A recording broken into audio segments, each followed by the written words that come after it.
हाय नमिता। हाँ ठीक है, आप शुरू कर सकते हो। सभी को मेरा नमस्कार। मैं प्राची त्रिपाठी सखी केंद्र की ओर से आप सभी का स्वागत करती हूँ। आज का हमारा टॉपिक है महिला सशक्तिकरण एवं रोजगार, और हमारे बीच बहुत इम्पोर्टेंट लोग आए हैं। तो ये डिबेट नहीं है, मैं आपको बता दूं, ये सजेशन बेस्ड प्रोग्राम है। तो सब अपने सजेशन देंगे, कोई एक दूसरे के अगेंस्ट नहीं बोलेगा। तो इससे पहले हम लोग शुरू करें, मैं चाहूंगी नीलम जी जरा टॉपिक के बारे में थोड़ा ब्रीफ कर दें। नीलम जी प्लीज। हम हमेशा बहुत बोलते हैं, लेकिन आज हम आप सब लोगों को सुनेंगे।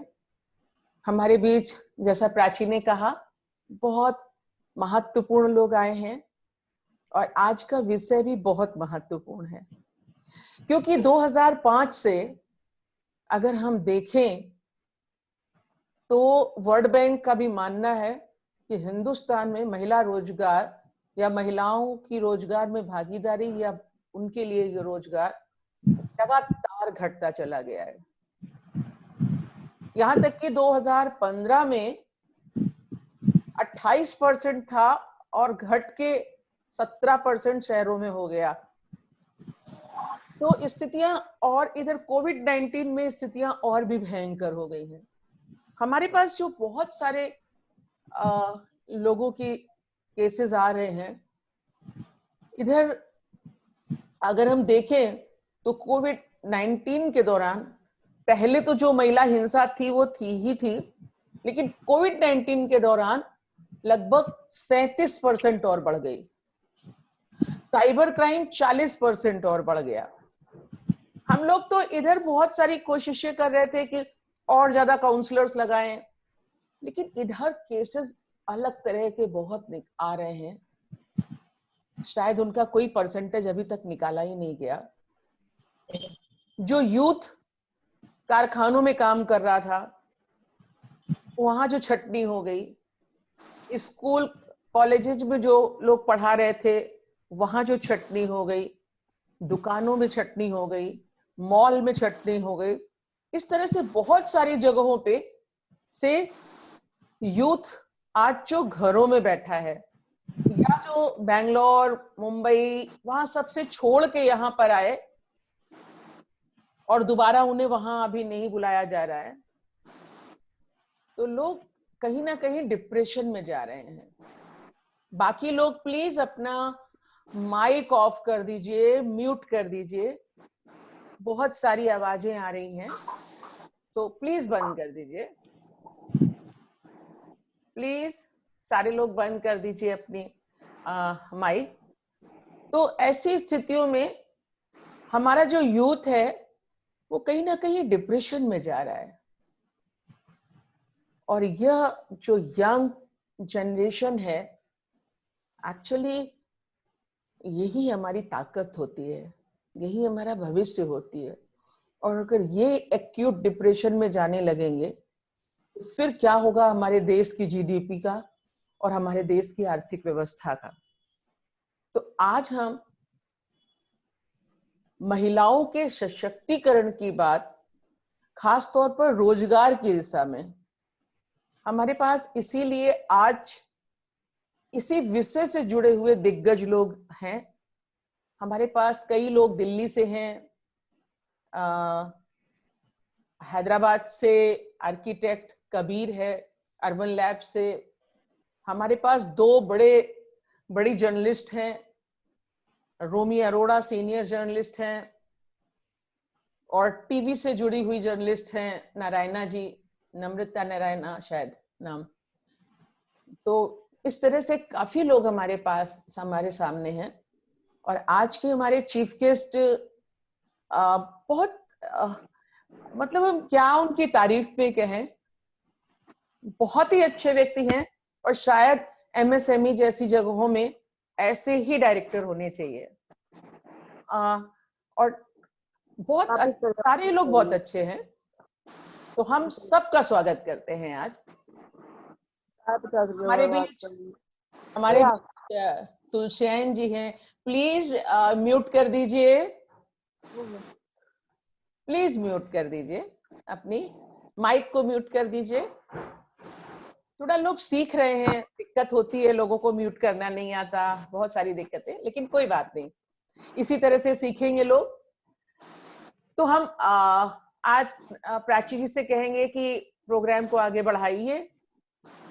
हमारे बीच सम्मान भी है, हमारे बीच रोमी है, रोमी अरोड़ा जी, सब लोग, सरिता जी है, जिन्होंने कहाँ से काम शुरू किया था और आज कहाँ पर हैं।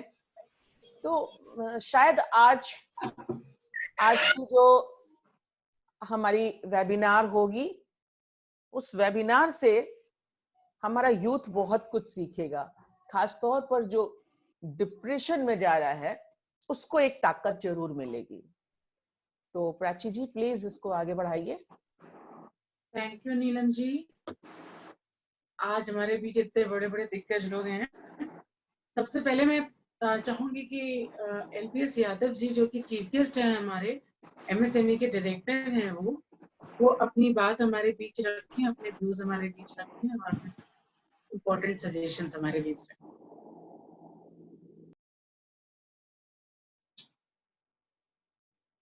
सर आप सुन सकते हैं हमें?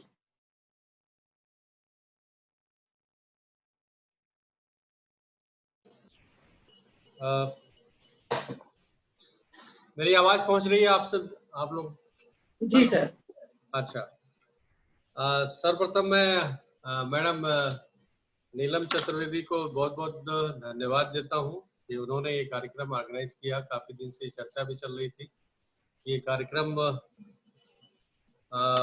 जो है महिला सशक्तिकरण के ऊपर जो है ऑर्गेनाइज करना है। नीलम जी शायद आपने म्यूट कर दिया है, उसको अनम्यूट कर दीजिए, तब हम सबको सुन पाएंगे। नहीं, आवाज तो आ रही है सर, आपको मेरी आवाज आ रही है? आप अपनी आवाज? हाँ, आवाज आ रही है, उनकी आवाज आ रही है, ठीक है, आवाज आ रही है। सुनाई नहीं पड़ रही। आपकी बंद है, आपकी बंद है, देख रही है? अभी नहीं सुनाई दे रहा है। यादव जी, अभी आपकी आवाज सुनाई नहीं दे रही है, म्यूट हो गया है आपका माइक, आपका माइक म्यूट हो गया है।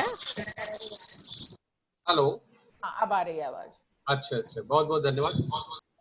और मैं इस कार्यक्रम के लिए मैं आप सबको बधाई देता हूं कि आपने ये कार्यक्रम ऑर्गेनाइज किया और काफी पे जुड़े हुए जो भी हमारे स्पीकर्स हैं और जो गेस्ट स्पीकर्स हैं और स्पेशल गेस्ट, मैं सबका धन्यवाद करता हूँ MSME मंत्रालय की तरफ से कि आप MSMEDI कानपुर की तरफ से।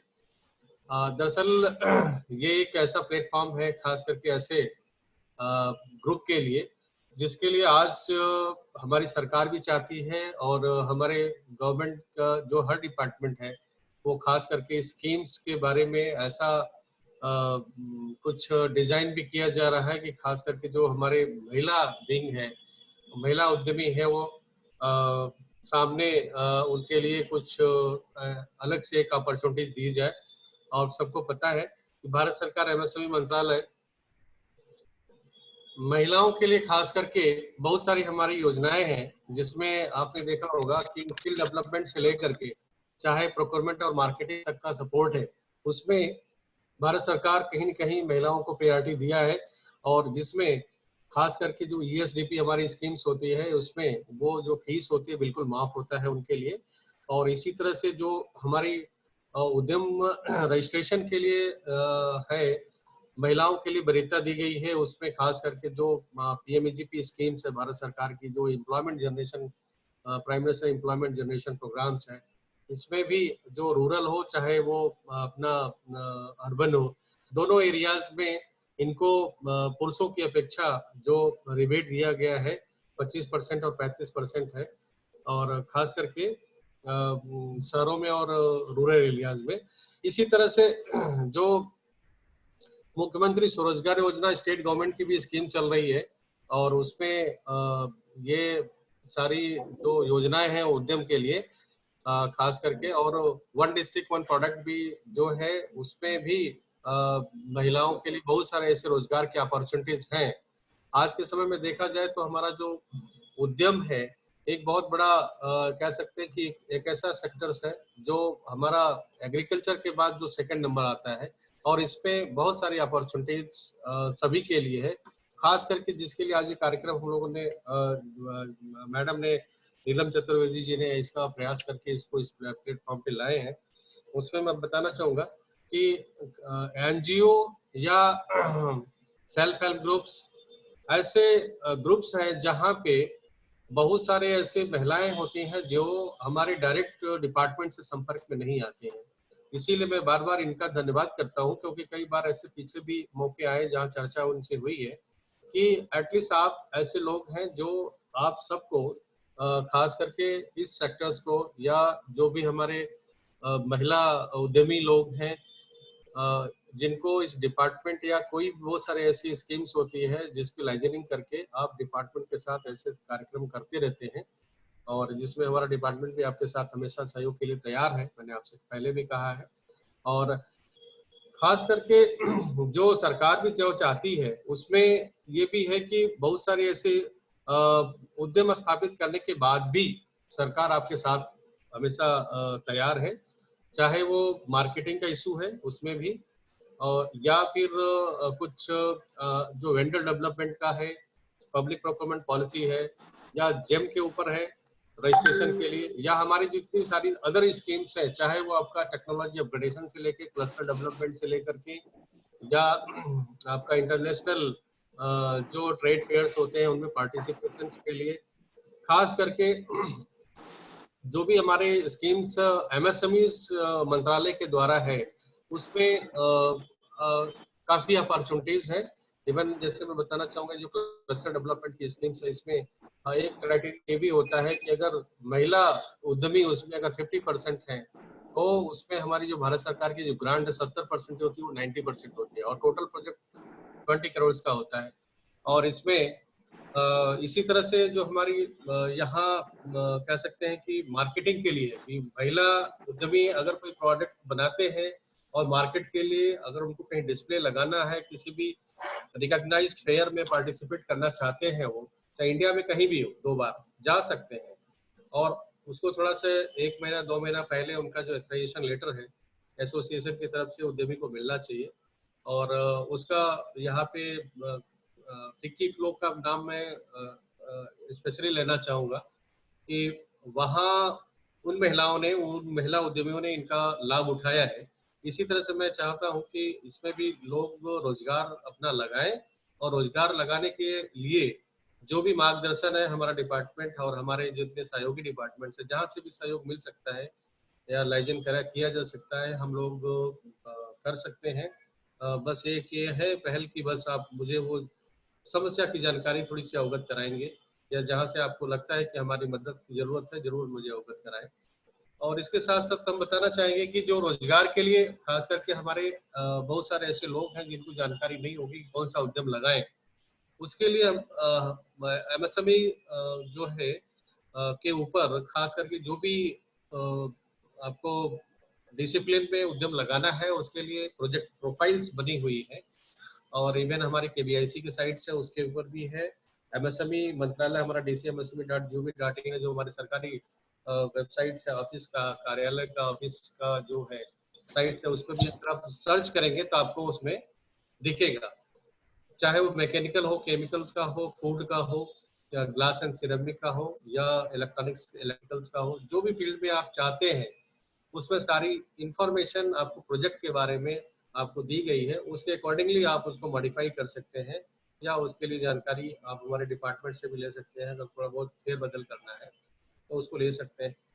और साथ में अगर फाइनेंस से संबंधित भी कोई ऐसा इशू है जिसके बारे में कोई उद्यमी ऑलरेडी काम कर रहे हैं या भी जो करना चाहते हैं, तो कहाँ से फाइनेंस मिलेगा उसकी भी जानकारी हम हमारे डिपार्टमेंट से लेंगे, तो हम लोग उसकी जानकारी भी हमारे पास कुछ ऑफिसर्स हैं जो स्पेशली डेडिकेटेड है आपके।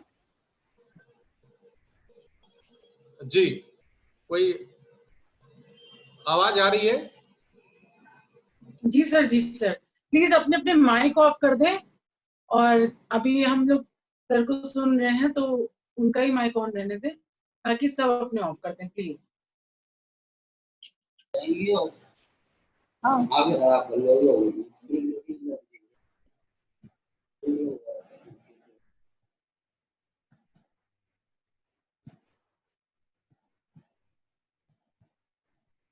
Yes, sir. Please go ahead.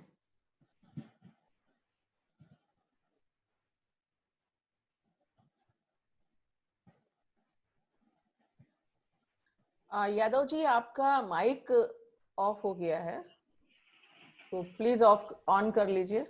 जी, आवाज जा रही है? यस, अब आ रही है। जी जी, मैं बता रहा था कि कोई भी प्रोजेक्ट आपको स्टार्ट करना है, उसके लिए कुछ बेसिक चीजें हैं जो पहले ध्यान में रखा जाता है। अगर कोई भी प्रोजेक्ट आपको स्टार्ट करना, तो उसके पहले आपको एक स्पेड वर्क करना पड़ेगा। आप जहाँ पे भी लगाना चाहते हो तो प्लेस का सिलेक्शन करिए कि वहाँ पे आपको रॉ मटेरियल, मैन पावर बहुत इजीली मिल जाए, और साथ में कम्युनिकेशन का साधन होना चाहिए। वहाँ पे रोड ट्रांसपोर्ट भी होना चाहिए ताकि आपको इजीली वहाँ से जो गुड्स वगैरह आपको लेके जाना है, लेके आना है, और जो प्रॉपर कम्युनिकेशन हो सके। इसके साथ साथ प्लांट एंड मशीनरी भी आपको सिलेक्ट करना पड़ेगा कि जो लेटेस्ट प्लांट एंड मशीनरी है वो आप उसमें से जो भी एक्सपर्ट हो, आपके टेक्निकल एक्सपर्ट्स हो, वहां से आप उनसे बात करके उनको सेलेक्ट कर सकते हैं। आगे आता है फाइनेंस की बात।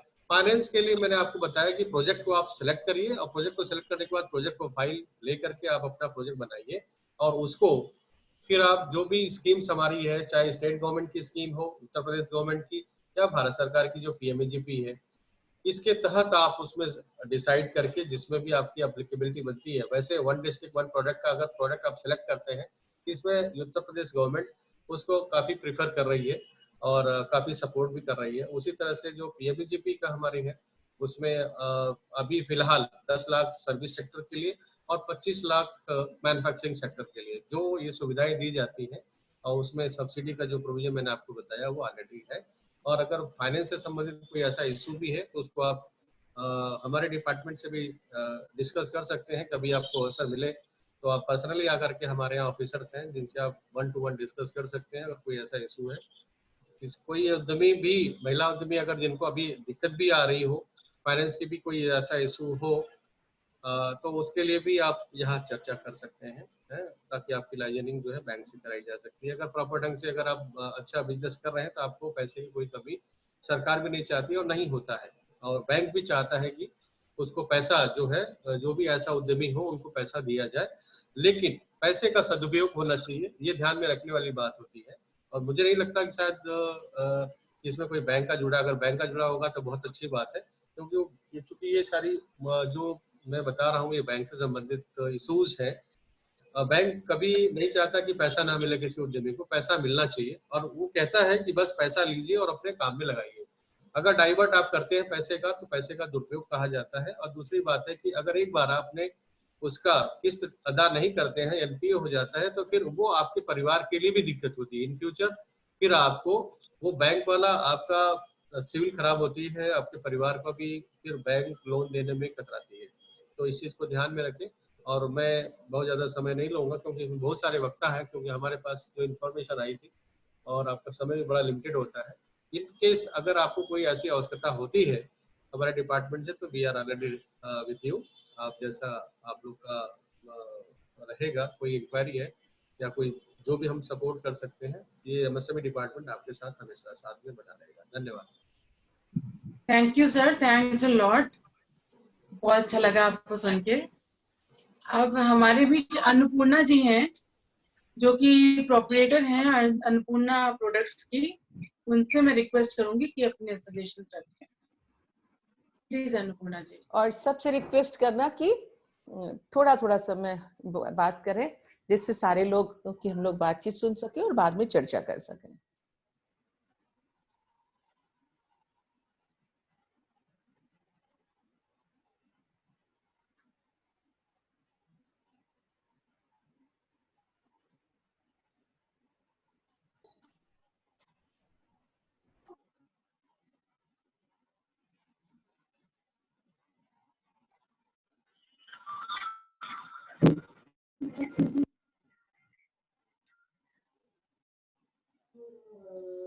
माया, अपना फोन का माइक बंद कर दो। और अन्नपूर्णा जी, आपको आवाज सुनाई दे रही है प्राची की? प्राची, अभी अन्नपूर्णा जी को नहीं सुनाई दे रही है, तब तक और किसी को बोलो। ओके, हमारे बीच राजीव मिश्रा जी हैं जो कि जर्नलिस्ट हैं और सेक्रेटरी हैं सोशल रिसर्च फाउंडेशन के। तो उनसे मैं रिक्वेस्ट करूंगी कि वो अपने व्यूज और सजेशन रखें। राजीव मिश्रा जी। नमस्कार मैम, आप सभी को सादर नमस्कार। इस अच्छे से प्रोग्राम के लिए नीलम दीदी को बहुत बहुत बधाई देता हूँ, धन्यवाद देता हूँ। विषय भी बहुत अच्छा है और बात भी बहुत जरूरी है। आप सबको मेरी आवाज तो आ रही है ना? हेलो जी जी, आपकी आवाज आ रही है सर। ये बात बिल्कुल सही है कि आज विश्व कोविड-19 जैसी विकट परिस्थिति से जूझ रहा है और ये भी सही है कि हर स्तर पे, चाहे व्यापारी हो, नौकरी पेशा हो, छात्र हो, सभी कहीं न कहीं भयाक्रांत हैं। भविष्य के लिए जो योजनाएं हैं उनकी, उनमें उनको लग रहा है कि भाई हम क्या करेंगे, क्या नहीं करेंगे, अभी क्या होगा। लेकिन अगर इतिहास में देखें तो ये स्थिति कोई नई नहीं है। अगर आप देखेंगे तो कभी तूफान, कभी भूकंप, कभी महामारी के रूप में परिस्थितियां हमेशा चेंज होती रही हैं। हमेशा आदमी को स्ट्रगल की कुछ परिस्थितियां, मतलब अभी अगर आप 1900 के बाद भी देखें तो मलेरिया या फाइलेरिया या ऐसे खसरा, तमाम सारी ऐसी बीमारियां आती थी जिन्होंने गांव के गांव साफ कर दिए। और अगर ऐसा ना होता तो डार्विन और जो लैमार्कवाद आया था वो भी नहीं आता, क्योंकि उन्होंने साफ कहा कि वो ही आदमी आगे जाएगा जो अपने अस्तित्व की लड़ाई लड़ेगा। ये बात मैं खाली इसलिए कह रहा हूँ क्योंकि इस बात सही है कि कोविड-19 जैसी स्थिति है, नौकरियों में छटनी हो रही है, लेकिन एक तरफ ये भी बात सही है कि आज भी जो नियोक्ता है वो एक अच्छे एम्प्लॉय की कदर बिल्कुल अच्छे से करता है।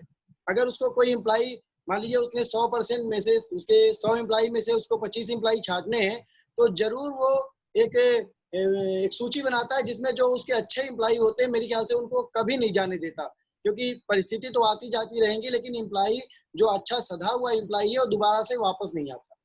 मैं अपनी बात आपके समक्ष केवल इसलिए कहना चाहता हूँ, इस रूप में रखना चाहता हूँ कि अगर हम अपने आप को तकनीकी रूप से अच्छा बनाएंगे तो किसी भी रूप में हमको नौकरी की, हमको रोजगार की गुंजाइश, हमको कमी नहीं होगी। मैं सोशल रिसर्च फाउंडेशन के रूप में, एक तो रिसर्च भी मेरी रहती है, दूसरे खुद में हमको बहुत सारे एम्प्लॉइज की जरूरत होती है।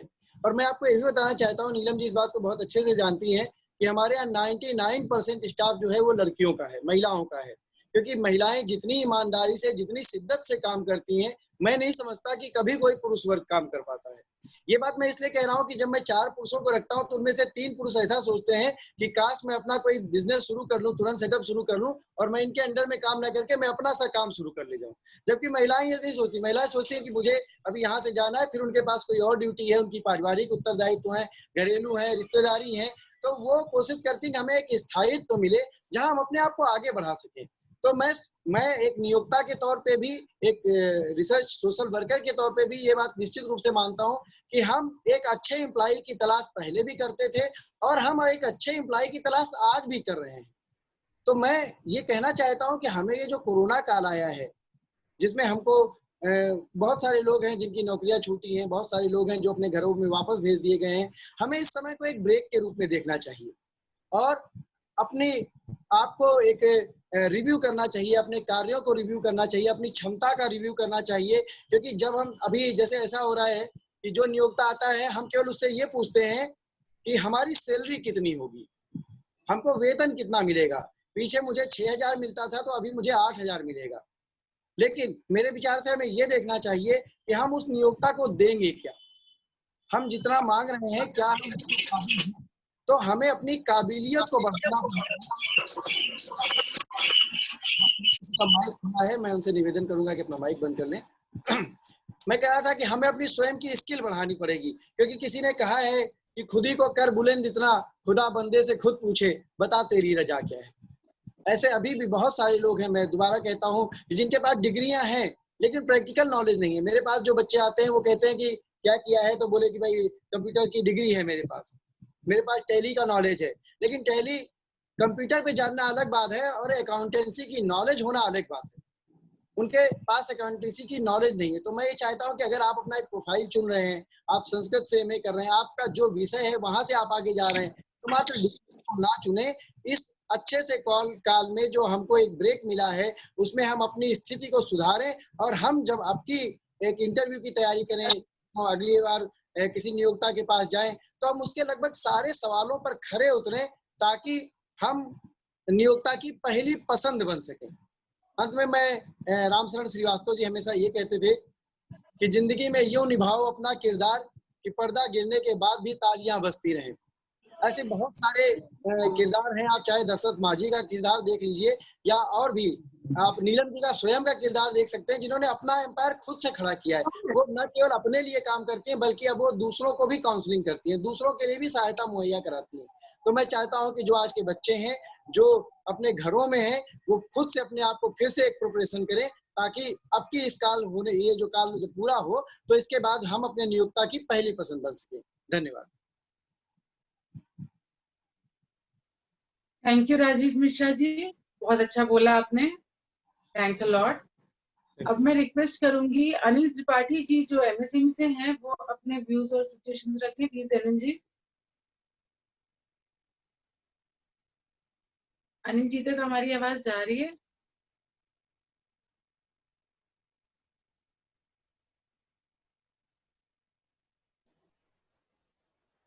अनिल जी आप अपना माइक ऑन कर लीजिए। अनिल जी आप अपना माइक ऑन कर लीजिए।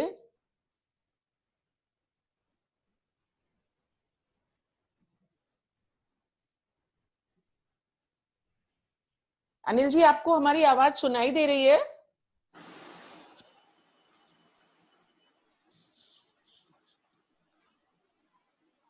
अनिल जी आपको हमारी आवाज सुनाई दे रही है? आप अपना माइक ऑन कर लीजिए। आपका माइक हाँ अब ठीक है। तो आपको आवाज आ रही है मेरी? अब आ रही है। हाँ जी अब आ रही है। जी जी जी मैम, अब जरा सा मुझे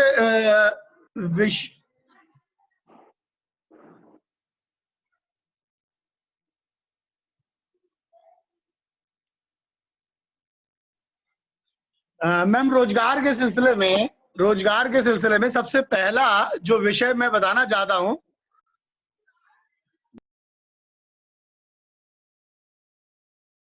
लोग जब कभी भी रोजगार की बात करते हैं। अन्नपूर्णा जी आप अपना माइक ऑफ कर दीजिए अभी। हाँ ठीक है, थैंक यू। जब कभी भी हम सारे लोग रोजगार की बात करते हैं तो कुछ विशिष्ट क्षेत्रों की ही चर्चा करते हैं। हम लोग कुछ ऐसे क्षेत्रों को भूल जाते हैं जिनमें कंपटीशन बिल्कुल नहीं होता है, और उन क्षेत्रों में अगर काम किया जाए, तो सफलता मिलने की जो गारंटी है वो ज्यादा होगी।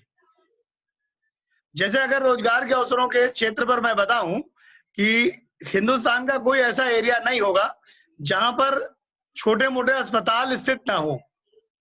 अस्पताल की जो भी एम्प्लॉइज की ड्रेसेस हैं वो अभी तक किसी विशेष या बड़े ब्रांड से नहीं आती, और उनमें कोई कि जिनमें विशिष्टता कुछ दी जाती हो। एक सिंपल सा ड्रेस है, और अगर उस क्षेत्र में महिलाएं जो सिलाई कढ़ाई करने के बाद काम करें तो उनमें ना तो कोई मेजर टेक्नोलॉजी है, ना कहीं कोई डिजाइन रिलेटेड कोई इश्यू है। लेकिन हिंदुस्तान में अगर इस पर्टिकुलर सेक्टर में काम किया जाए तो मुझे लगता है कि बहुत बहुत बड़े लेवल पर महिलाओं को जो सिलाई कढ़ाई के क्षेत्र में उनको काम मिल सकता है। क्योंकि हॉस्पिटल एक ऐसा क्षेत्र है जहां पर पेमेंट रिलेटेड इश्यूज भी नहीं है। इसी तरीके से अगर हम जो फूड टेक्नोलॉजी का सेक्टर है उसमें फूड में जो काम करने वाले लोग हैं उनमें एप्रन का बहुत बड़ा स्थान है। हम लोग अगर उन फूड के जो भी अपने छोटे छोटे स्टॉल्स हैं उनके आर्टिकल्स पर भी फोकस करें, जैसे जो छोटे रेस्टोरेंट्स हैं उनके यहाँ मेजपोस्ट लगता है, रेगुलर बेसिस पर उसकी एक डिमांड रहती है, रेगुलर बेसिस पर उनको चाहिए होता है, तो वहां की भी डिमांड को हम पूरा कर सकते हैं, एप्रेंट कर सकते हैं। इसी तरीके के विभिन्न परिक्षेत्र ऐसे हैं जिन पर हम लोग लगातार काम कर सकते हैं। इसमें बहुत बड़ी पूंजी की आवश्यकता नहीं होती, कुछ महिलाओं का समूह बना करके भी इस पर्टिकुलर काम को किया जा सकता है। आज नए नए मकान बन रहे हैं जिनमें छोटे और बड़े मकान दोनों का कंस्ट्रक्शन हो रहा है। कंस्ट्रक्शन इंडस्ट्री में भी अगर हम जो जिन जिन क्षेत्रों में काम कर रहे हैं उन बिल्डर्स के द्वारा अगर फुली फर्निश्ड फ्लैट दिए जाते हैं, फुली फर्निश्ड फ्लैट के अंदर जो सबसे बड़ी रिक्वायरमेंट आती है वो आती है पर्दों की।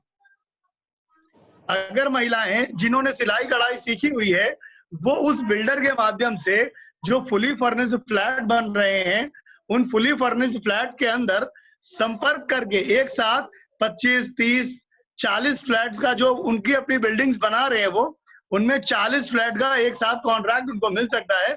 और इसके लिए कोई बहुत बड़े वेंडर की या बहुत बड़ी पूंजी की कहीं कोई आवश्यकता नहीं है। आज अन्य भी बहुत तरीके की रिक्वायरमेंट, जैसे कोविड काल में विशिष्ट रूप से जो मास्क है वो एक ऐसे उत्पाद के रूप में सामने आया है जिसमें भी महिलाओं की बहुत महत्वपूर्ण भूमिका है कि सिलाई कढ़ाई के क्षेत्र में कार्य किए जाने वाली महिलाओं के द्वारा बहुत बड़े पैमाने पर मास्क बना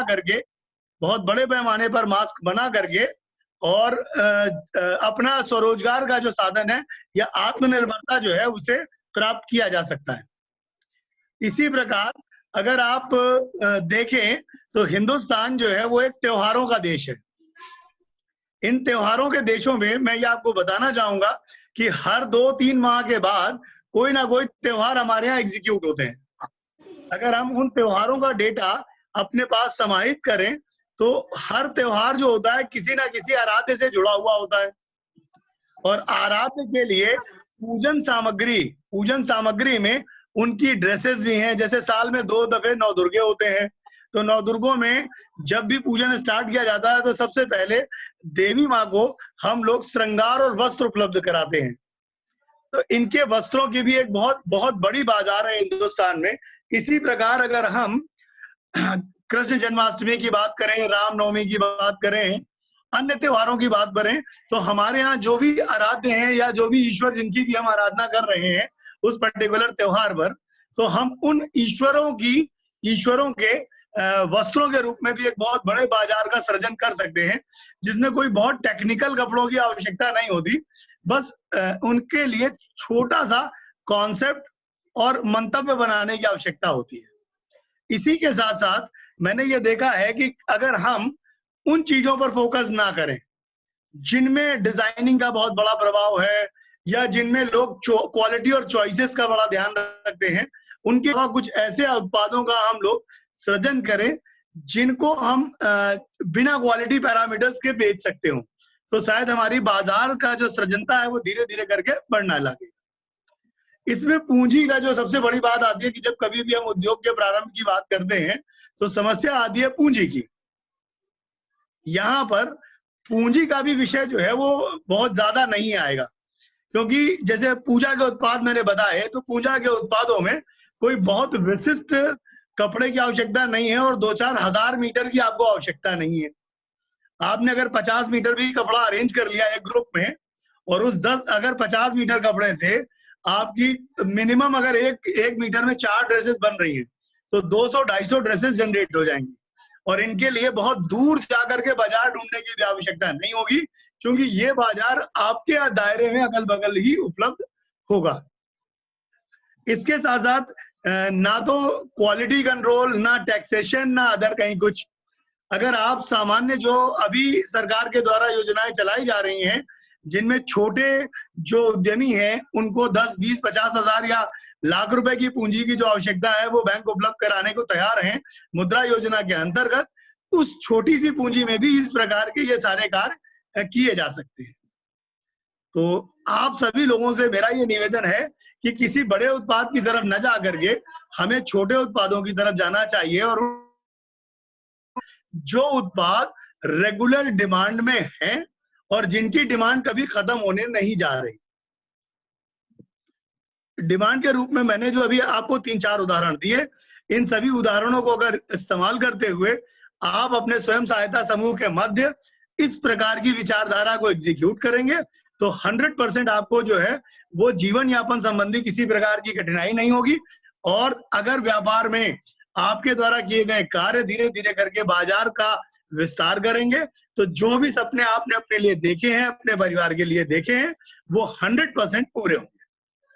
अगर अभी हमने गाड़ी ली, अभी हमने आपसे बताया था, हमने स्कूटी ली, इसी जगह पे अपने अपने माइक ऑफ कर दीजिए प्लीज, वो बोल रहे हैं उनको सुनिए, अपने माइक प्लीज ऑफ कर दीजिए। प्लीज अगर किसी को कोई सवाल पूछना हो तो पूछ सकता है। नहीं, सवाल बाद में किए जाएंगे, अभी थैंक यू, आपने बहुत अच्छा रखा है। तो प्राची नेक्स्ट। हाँ थैंक यू सर, बहुत अच्छा लगा, बहुत अच्छे सुझाव थे आपके। जी जी। अब हमारे बीच कबीर अरोड़ा जी हैं जो कि अर्बन लैब में आर्किटेक्ट है, हैदराबाद से हैं, उनसे मैं रिक्वेस्ट करूंगी अपने सुझाव बताएं। कबीर प्लीज। कबीर जी। जी हस्बैंड का नंबर है, हस्बैंड के बाद क्या करूंगी मैं करके। प्लीज बाकी लोग अपने माइक ऑफ कर दीजिए please.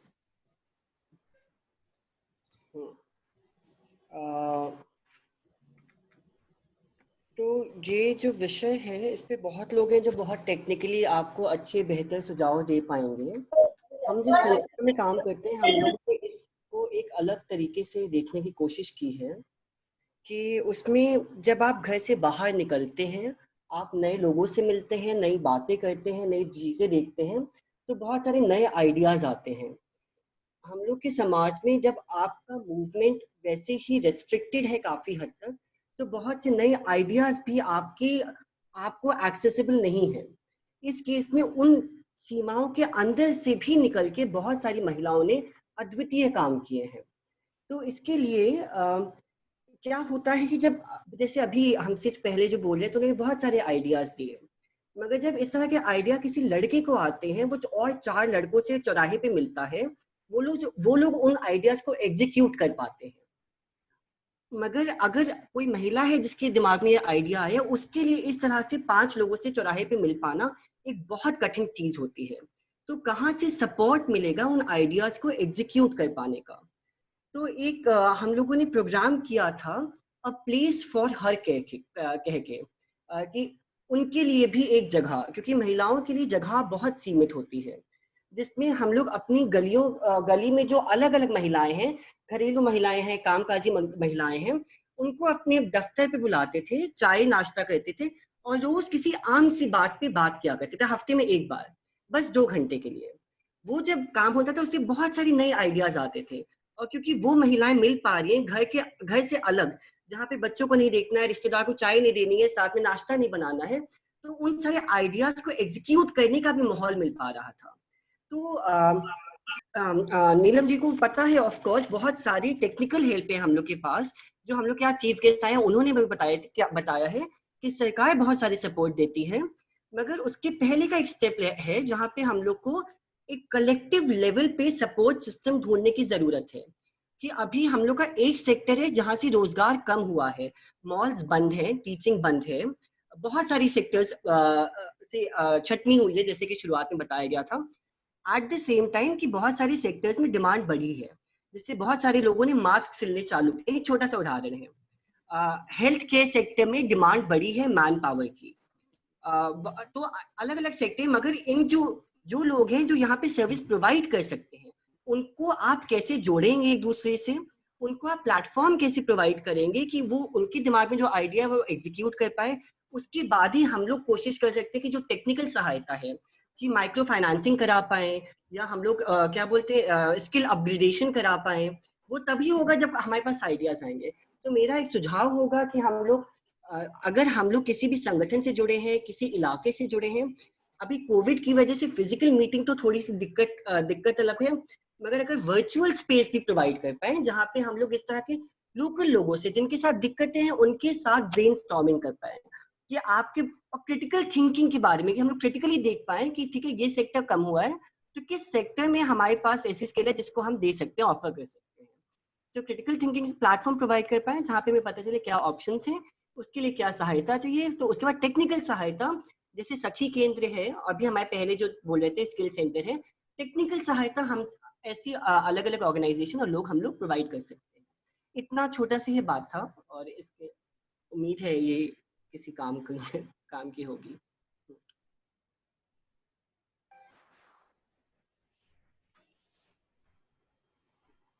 Thank you Kabir ji, thanks a lot, अच्छा सुझाव रखा आपने।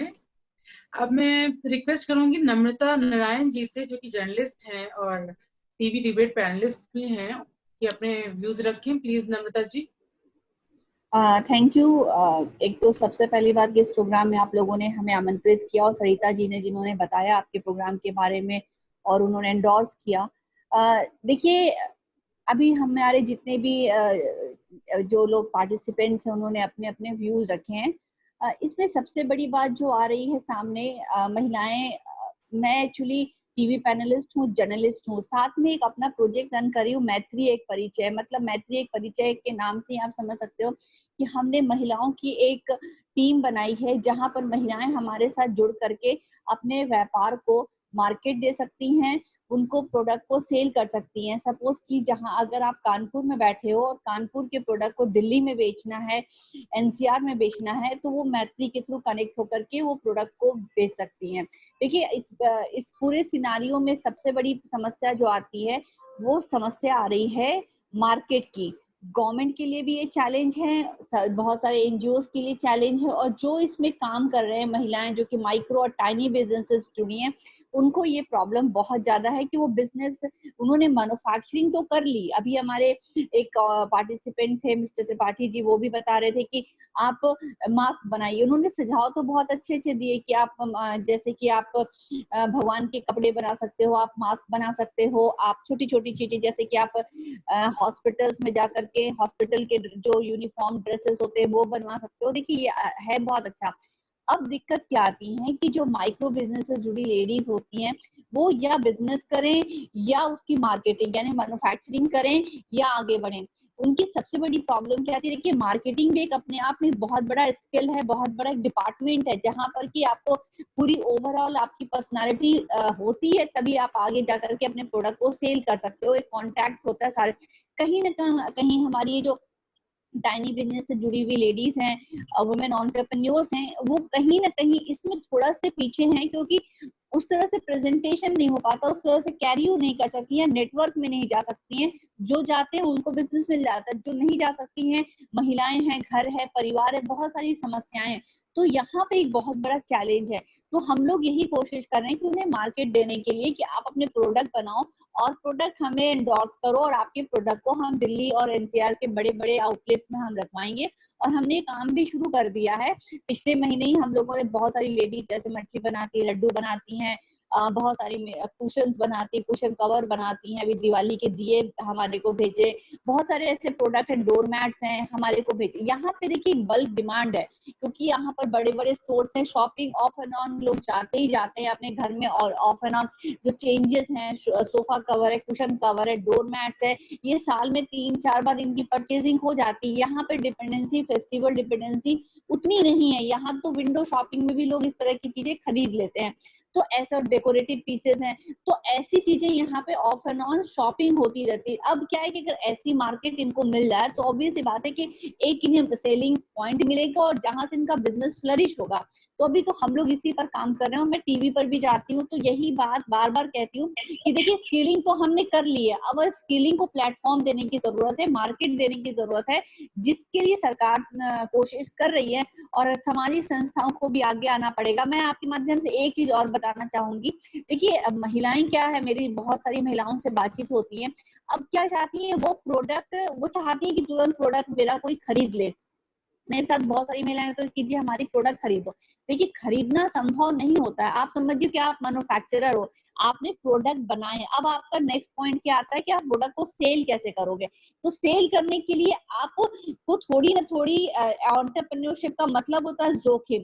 तो आप उस जोखिम को उठाने के लिए कहीं ना कहीं थोड़ा मेंटली आप तैयार हो जाओगे, तो मेरे ख्याल से लगता है कि आप आगे बढ़ोगे। क्योंकि देखिए, एंटरप्रेन्योरशिप अपने आप में एक ऐसा शब्द होता है जिसमें कि आप जोखिम उठाते हो, जो आपके अंदर हुनर है उसके साथ एक आपने पैसे की जोखिम उठाई, आपने अपनी मेहनत की जोखिम, एक टाइम जो कंज्यूम हो रहा है उसकी उठाई। तो ये कुल मिलाकर के एंटरप्रेन्योरशिप और बिजनेस में थोड़ा सा ये अंतर है। तो आप एंटरप्रेन्योर बन रहे, थोड़ी सी हिम्मत आप बढ़ाओ। हमने भी इस प्रोजेक्ट बनाया है, तो आप हमारे साथ जुड़ो, और आपको हो सकता है कि प्लेटफॉर्म हम दे सकते हैं।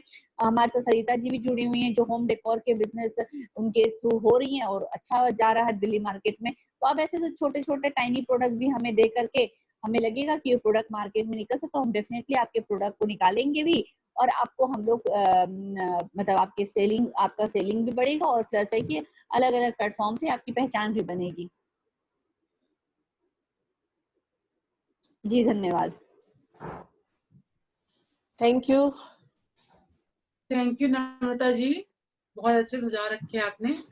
अब हमारे बीच श्री गोपाल तुलसियान जी हैं, वो is the past district governor of Lions club international. मैं उनसे रिक्वेस्ट करूंगी कि वो अपने व्यूज रखें, प्लीज सर। बहुत बहुत धन्यवाद प्राची। और तुलसियान जी हमेशा कोशिश करते रहते हैं, अगर कोई भी महिला, कोई भी परेशान महिला अगर कहीं भी कुछ सेल्फ डिपेंड होना चाहती है, कुछ भी, तो वो दूसरों से जोड़ते रहते हैं, बहुत कुछ करते हैं। Thank you. प्लीज तुलसियान जी। आज के 2 टॉपिक लिए आपने, एक तो महिला सशक्तिकरण और दूसरा रोजगार। महिला सशक्तिकरण में तो सबसे बड़ा रोल महिलाओं का ही है। एक तो महिलाओं को परिवार में उचित सम्मान मिलना चाहिए, और महिला द्वारा परिवार एवं अन्य कार्य क्षेत्र में अन्य महिलाओं का उत्साहवर्धन करना चाहिए। पहले कम करती थी महिलाएं, अब मैं देख रहा हूँ कि महिलाएं दूसरी महिलाओं का काफी उत्साहवर्धन करती हैं। शिक्षा और कौशल विकास महिलाओं को बहुत ध्यान देना चाहिए। प्लीज जिसका भी माइक ऑन है, आप प्लीज बंद कर दीजिए। शिक्षा और कौशल विकास पे महिलाओं को विशेष जोर देना चाहिए। हमारे घर में भी जो महिलाएं हैं उनको शिक्षा भी दें, जो भी उनके अंदर कौशल है उसको विकास के लिए प्रोत्साहित करें। और सबसे बड़ी बात यह है कि जो स्वरोजगार योजनाएं सरकार की आ रही हैं, और जो भी स्वरोजगार योजनाएं हैं उनका महिलाओं को लाभ मिलना चाहिए। अगर ये स्टेप्स आज की सोसाइटी में हम लोग ले लेंगे तो जो महिला सशक्तिकरण की बात हम कर रहे हैं, ये उनका अधिकार है। ये कोई जजमेंट नहीं है कि हम लोग जजमेंट करके महिलाओं को सशक्तिकरण दे देंगे। महिलाएं सशक्तिकरण के लिए ही हैं, और उनको सशक्तिकरण समाज ने दे रखा है, उसको और अधिक स्वीकार हम कैसे करें और समाज के अंदर उस चीज का महत्व कैसे बढ़ाएं, ये हम लोगों को ध्यान देना है। पिछले लगभग 5 माह हो गए हैं लॉकडाउन के, और आप लोग सारे माइक खुद अनम्यूट कर सकती हैं, म्यूट कर सकती हैं जो भी माइक्स हैं।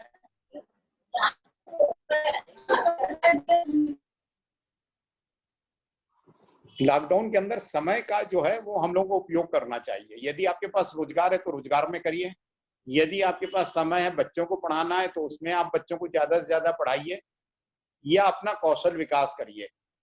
सखी केंद्र कौशल विकास का एक बहुत बड़ा जरिया पिछले कई दशकों से रहा है, और जिसने कई महिलाओं को अपने पैरों पे खड़े रहने के लिए कई तरह की तालीम दी, कई तरह के एक्सपेरिमेंट किए और कई तरह की शिक्षा दी, और जिसके कारण आज हजारों महिलाएं अपने पैरों पर खड़ी हैं, और जिनको इन्होंने तालीम दी और कौशल विकास किया, और उसके बाद फाइनेंशियल हेल्प भी दी और मार्केट भी दिया।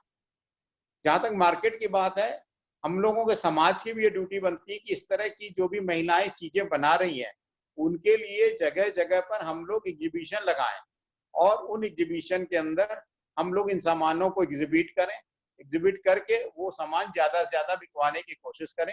जब उनके सामान बिकेंगे तो उनको बनाने में और अच्छा लगेगा। गवर्नमेंट ने भी एक स्कीम GEM करके निकाली है, जिसके अंदर 25,000 रुपए तक का कोई भी सामान, कोई भी कंपनी इस तरह की महिलाओं से जो अपने आप को आत्मनिर्भर के अंदर रजिस्टर कराती है MSME के साथ, उनसे खरीद सकते हैं। उसके अंदर कोई बड़ा लंबा प्रोसेस नहीं है, और यदि आपका वहां रजिस्ट्रेशन है तो 25,000 तक का कोई भी सरकारी कंपनी आप ही से सामान खरीदना पड़ेगा, दूसरी जगह से सामान नहीं खरीद सकती। तो अभी जो अपना लॉकडाउन चल रहा है इसमें अपना कौशल विकास करिए, आगे की प्लानिंग करिए, बच्चों को और अधिक आत्मनिर्भर कराइए, अपने जीवन के लिए टारगेट्स बनाइए। एक दिन एक बैठ जाइए कागज पेन लेकर, 2020 चल रहा है, ये तो मान लीजिए 2020 तो ऐसे ही जाएगा, लेकिन इसके बाद तो प्रॉब्लम कहीं तो खत्म होगी। ये तो हर आदमी जानता है कि प्रॉब्लम कोई भी प्रॉब्लम हमेशा नहीं चलती है। तो आज के 1 साल बाद, आज के 2 साल बाद, आज के 5 साल बाद, आज के 10 साल बाद आप कहाँ पहुंचना चाहती, एक कागज पर लिखिए, और फिर उसको छोटे छोटे टुकड़ों में डालकर उनकी ओर पहुंचने की कोशिश करिए। साथियों शहर में हैं तो मुश्किलें तो आएंगी और पाँव में चुभा कांटा भी चलते चलते निकालना होगा। तो ये तो आपको सोचना ही पड़ेगा, परेशानी नहीं आए तो जीवन ही नहीं है। केवल एक मृत व्यक्ति ऐसा होता है जिसको कोई परेशानी नहीं होती है। यदि आप जीवित हैं तो आपको परेशानी आएगी। मेरी एमएसएमई वालों से कई बार मुलाकात हुई, इधर में बातचीत भी हुई, कुछ मीटिंग्स में भी मुलाकात हुई। एमएसएमई बहुत बड़ा माध्यम है। यदि कोई भी हमारी स्वयंसेवी संस्था कोई भी कार्यक्रम लेती है जिसके अंदर 10, 20, 25, 50, 100, 1000 महिलाओं को आप स्वयंसेवी बनाना चाहती हैं, तो आप एमएसएमई में आज अपने बीच में डायरेक्टर साहब भी बैठे हैं, इनके साथ बैठिए, एक बार इनके साथ एक्चुअल मीटिंग भी कर सकते हैं हम लोग, जो हम लोग प्लान कर रहे हैं बहुत जल्दी। और उसके अंदर ये देखिए कि हम लोग कितने स्किल डेवलपमेंट वहां से सीख सकते हैं। आज हमारे बीच एक बहुत अच्छे व्यक्ति हैं जो स्किल डेवलपमेंट के अंदर डायरेक्टर रहे हैं कई डिकेड्स तक, अशोक वर्मा जी। तो उनको भी मैंने आज इसीलिए जोड़ा है कि आगे वो बहुत समय अपने लोगों को दे सकते हैं, क्योंकि अभी कोई जॉब नहीं कर रहे हैं और समय उनके पास है, एनर्जी है, नॉलेज है जो वो संस्थाओं के लिए देना चाहते हैं। तो आप उनका भी लाभ ले सकते हैं। और इस तरह की स्किल्स के कई कार्यक्रम आप सखी केंद्र में भी कराते रहते हैं और इन केंद्रों से लोगों को ज्यादा से ज्यादा सिखाइए। लॉकडाउन का पीरियड तो सबसे बढ़िया है, इसमें जो भी सीखें। और अगर सोशल डिस्टेंसिंग के साथ हम लोग एक्चुअल मीटिंग भी करते हैं और उसके अंदर कार्य सीखते हैं तो उसमें भी कोई बुराई नहीं है। अंत में ये कह रहा हूं कि समय के साथ आपको कुछ न कुछ चीजें बदलनी पड़ती हैं। हम लोग होठों से मुस्कुरा देते थे और लोग देख लेते थे और समझ जाते थे कि हम प्रसन्न हैं, लेकिन अब एक आर्ट सीखनी पड़ रही है कि हम लोग आंखों से मुस्कुराएं और लोग आंखों को देखें तो समझ जाएं कि मैं आपको देखकर खुश हुआ हूं और मैं मुस्कुरा रहा हूं। तो जब आंखों में मुस्कुराहट आएगी तभी आपकी खुशी आएगी। ये समय के साथ बदलाव आ गया है। मैं बहुत बहुत अभिवादन करता हूं सखी केंद्र का। बहुत अच्छा कार्य आप लोग कर रही हैं और आपके हर कार्य में हम लोग सभी जो भी यहाँ पर एकत्रित हुए हैं आपके साथ हैं। बहुत बहुत अभिवादन। जय हिंद। थैंक यू तुलसीन जी, बहुत अच्छे सुझाव रखे आपने, बहुत अच्छा बोला। बोल सकते हो। अन्नपूर्णा जी आपकी बात रह गई थी तो मैं आपसे रिक्वेस्ट करूंगी कि आप अपने व्यूज रखिए। अन्नपूर्णा जी प्रोपरेटर हैं अन्नपूर्णा प्रोडक्ट्स की। अन्नपूर्णा जी मेरी आवाज आ रही है आप तक? अन्नपूर्णा जी आपका माइक म्यूट है। आवाज आ रही है आपको मेरी? जी जी हेलो, अब आ रही है। हाँ जी आ रही है। नमस्कार प्राची जी, नीलम जी, मुझे आमंत्रित करने का। आप सभी लोगों को मेरा, अन्नपूर्णा सिंह नाम है मेरा और मेरी ऑनलाइन कंपनी है करके रन कर रही है और मैं हर्बल फूड प्रोडक्ट में बनाती हूँ। लाइक आंवला कैंडी है, बेल कैंडी है, पापड़ है, ईटेबल सारे प्रोडक्ट्स हैं। बिजनेस लॉकडाउन अभी तो चल रहा है, बिजनेस में चल रहा था, लेकिन लॉकडाउन की कोरोना की वजह से मेरा बिजनेस थोड़ा सा डाउन हो गया है। लेकिन बिजनेस डाउन होने की वजह से मैंने अपने समय का जो है अच्छे से मैं यूज कर रही हूँ। बहुत सारी चीजें थी जो अपने बिजनेस टाइम पे मेरी छूट गई थी। जैसे मैं अपनों को टाइम देना है या अपनी जो हॉबी है उस पे मुझे ध्यान देना है या कुछ मैं सीखना चाहती थी, उनका बहुत शौक है तो उसमें भी मुझे मैं इंटरनेट में गई, उसमें भी मैंने बहुत कुछ सीखा और मैंने बात की। तो मैंने अपने इंटरेस्ट पे ध्यान दिया और उस पे मैंने काम किया और अपने बिजनेस को मैं और भी कैसे आगे ले जा सकती हूँ। और ऐसा तो नहीं कि कोरोना हमेशा रहेगा, कोरोना जाएगा, बट अभी तो कोरोना के साथ ही जीना है।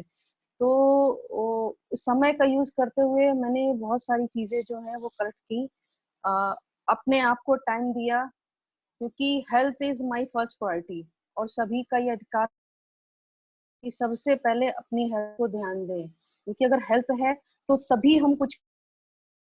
मैंने अपनी हेल्थ पर ध्यान दिया और बिजनेस अपने को और भी कैसे हम आगे ले जा सकते हैं, फिर मैंने किया, कई लोगों से मैंने बात की और अपनी मैंने की। बहुत सारी चीजें मैंने लिखी भी हैं और बहुत सारी लेडीज जो हैं अपना काम कर रही थी, अब थोड़ा सा लॉकडाउन की वजह से उनका नीचे आ गया है। तो मैं उन लेडीज को मैं बोलना चाहूंगी, जैसे मैंने अपने टाइम का मैंने पूरी तरह से मैंने यूज कर रही हूँ, वैसे आप लोग भी यूज करिए। आप अपने आप को टाइम दीजिए, अपने परिवार को टाइम दीजिए, और अपनी हॉबीज जो हैं उनको देखिए, उसको टाइम दीजिए। अपने बिजनेस को कैसे आगे और ले जाना है उसमें टाइम दीजिए। नेट में बहुत सारी जो हमारी जो चीजें हैं, हमारा नॉलेज है, सब कुछ इंटरनेट में है, सब कुछ उसमें है। और हमारे आसपास भी बहुत सारे लोग ऐसे हैं, जैसे उनसे भी हम बात करके अपना हम नॉलेज बढ़ा सकते हैं। तो आगे मैं आप लोगों से मैं यही कहूंगी, नहीं है जब तक वैक्सीन नहीं आ जाती है, अपनी चीजों को टाइम दे और अपने आप को टाइम दो और अपने परिवार को भी टाइम दे। बहुत सारी गवर्नमेंट की योजनाएं हैं और गवर्नमेंट बना भी रही है, वो भी समझ रही है जा रहे हैं, बिजनेस डाउन जा रहा है, लेडीजों के लिए बहुत सारी योजनाएं बना रही है। तो ऐसा नहीं है कि आगे कुछ चीजें नहीं है, आएंगी और योजनाएं जो आएंगी तो उसका हम पूरा लाभ भी उठा सकेंगे। तो आगे बहुत सारी चीजें हैं। हम अभी जो है अपने बिजनेस पे ध्यान न दें, बिजनेस के अलावा भी हमारे लाइफ में बहुत सारी प्रायोरिटीज हैं, बहुत सारी हमारी प्रायोरिटीज हैं। तो जो हमसे छूट रही थी उस पे हम ध्यान दें। बिजनेस तो अब सेकेंडली हो गया है, तो वो चीजें जो हमारी लाइफ में रह गई उसमें ध्यान दें। आप सभी लोगों का धन्यवाद। मैं इस आशा के साथ अपनी बात खत्म करती हूँ कि आप अपना ध्यान रखेंगे, अपने परिवार का ध्यान, अपने बच्चों का ध्यान रखेंगे। धन्यवाद। Thank you Annapurna ji, thank you very much. अब हमारे बीच रोमी अरोड़ा जी हैं जो कि सीनियर जर्नलिस्ट हैं। मैं उनसे रिक्वेस्ट करूंगी कि वो अपने सजेशन हमारे सामने रखें।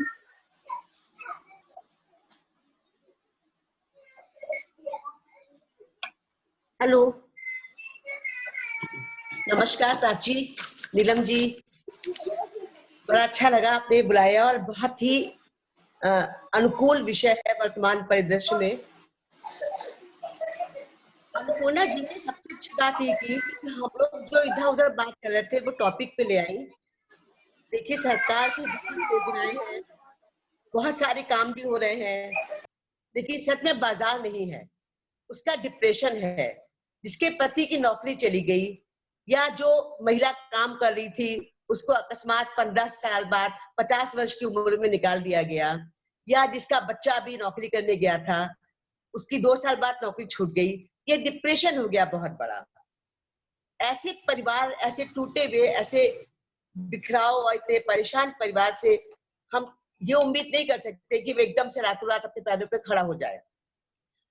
बहुत अच्छी बात अन्नपूर्णा जी ने कही कि हमें खुद को मजबूत करना है और इस डिप्रेशन से बाहर आना है। ये सोचना है कि ये मौका है हमें खुद को पहचानने का, परिवार को पहचानने का। और जब हम शांत चित्त से सोचेंगे तो हमें अपनी खूबियां भी समझ में आएंगी। हमें लगेगा हम तो बहुत अच्छा खाना बना सकते हैं, हम तो दही बड़ा एक्सपर्ट हैं, हम दही बड़े का भी काम कर सकते हैं, केवल एक दही बड़ा और कुछ नहीं। आप एक्सपर्ट होकर काम करिए, आपकी उसकी मार्केट मिलेगी उसको। आप कपड़े, वो हमारे जो भैया थे उन्होंने कहा बहुत अच्छी बात है, अस्पताल में कपड़े हैं, नौघड़ा में जाइए 10,000 का कपड़ा लीजिए, उसमें ढेरों ढेर भगवान की ड्रेसेस बन जाएंगी। जनरल में आपको गोटा और वो मिल जाएगा। बहुत अच्छी बात उन्होंने कही थी कि छोटी छोटी चीजें होती हैं। वो जो हमारी नीलिमा जी आई थी उन्होंने हमको बाजार की बात भी कही। लेकिन ये एक सोसाइटी का एक बहुत छोटा तबका है, एक और बड़ा तबका है जो बेरोजगार हो गया है, जिसके पास 10,000 रुपया भी नहीं है कि वो कपड़ा लेके काम शुरू कर सके।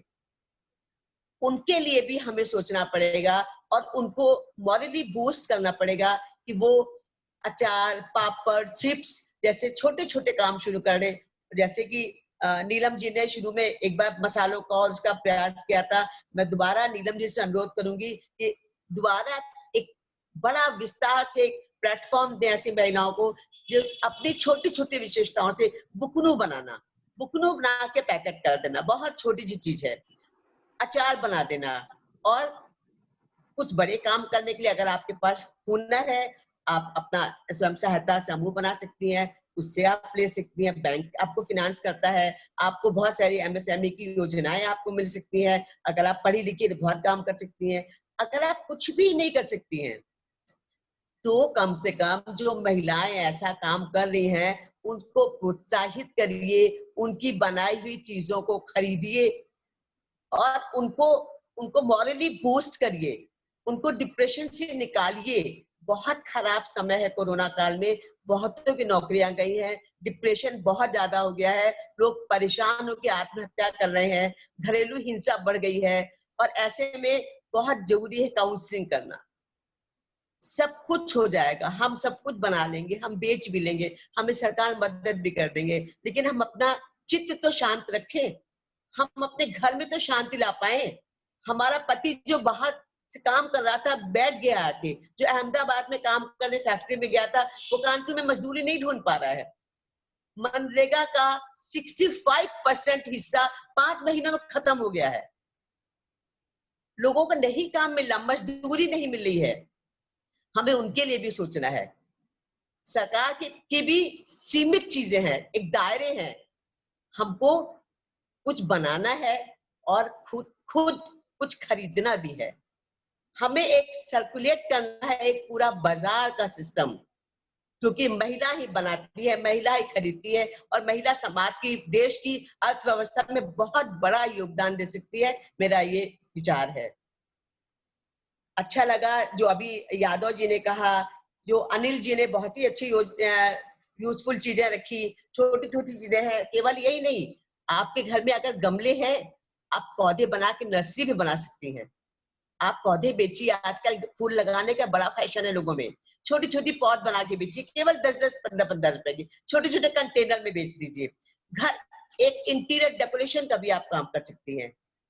केवल राय देने, बहुत सारे परिवार में महिलाएं नौकरी पे चली जाती हैं, उनके छोटे से काम में केवल पेटीकोट चाहिए साड़ी के नीचे पहनने के लिए, केवल पेटीकोट का काम शुरू कर सकती हैं, केवल ऑल्टरेशन कर सकती हैं, केवल फॉल लगाने का काम कर सकती हैं। बहुत छोटे छोटे काम है, लेकिन मैं सारी महिलाओं से दरख्वास्त करूंगी कि खुद को इस बहुत भीड़ व्यवस्था है, बहुत ज्यादा खराब समय है और ये खराब समय बढ़ता चला जाता है, वो शांत रहे, अपने हुनर को पहचाने और सोचे उसके लिए हम क्या कर सकते हैं और खुद आगे बढ़े और अपने जैसी तमाम दूसरी महिलाओं को भी मदद करें, उनका हौसला अफजाई करें, उनकी बनाई चीजों को खरीदें।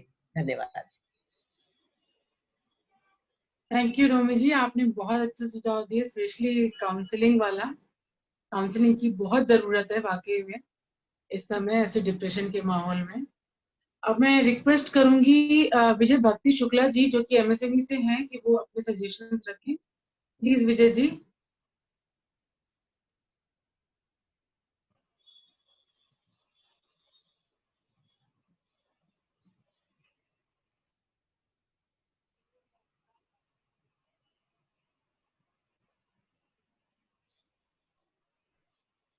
विजय भक्ति शुक्ला जी, आपको आवाज सुनाई दे रही है प्राची की? आप तो बहुत पहले आ गए थे, सबसे पहले है क्या? प्राची शायद अभी सुनाई नहीं दे रहा है उन्हें, हो सकता है इधर उधर कहीं हो। तब तक नेक्स्ट करो।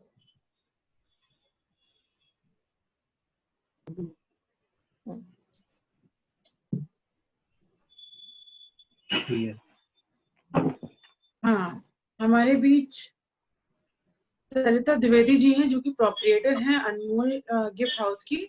उनसे रिक्वेस्ट करूंगी कि वो अपने व्यूज रखें। सरिता द्विवेदी जी प्लीज। आप तक हमारी आवाज पहुंच रही सरिता जी? आपका माइक ऑफ है।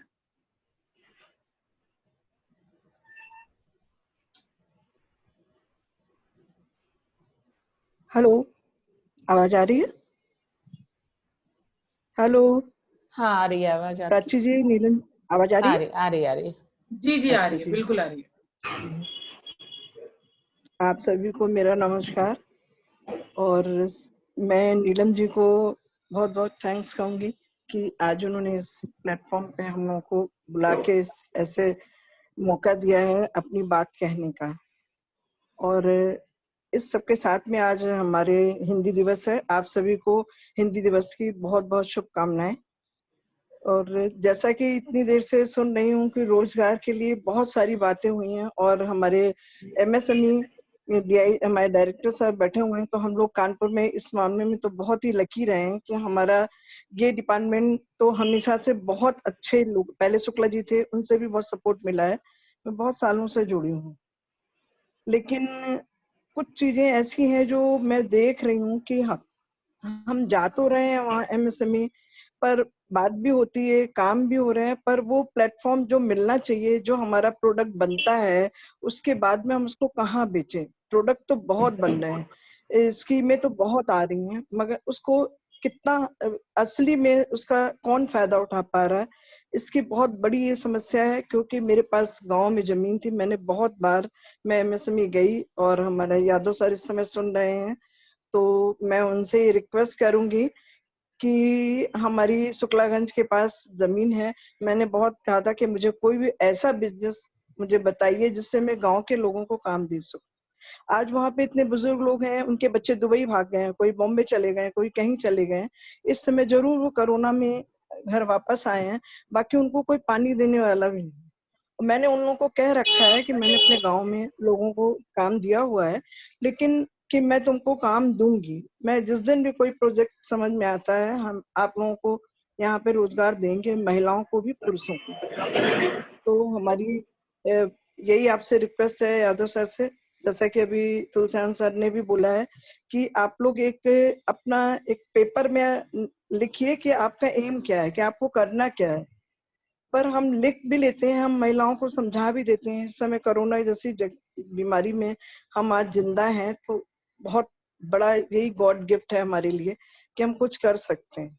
लेकिन आज एक महिला सशक्तिकरण की बात होती है, तो जब ये मंच हो या कोई बिजनेस की बात हो या कहीं कोई फैसला लेने की बात हो, तो ये इस जगह पे एक महिला को कितनी स्वतंत्रता है कि वो अपना निर्णय ले सके।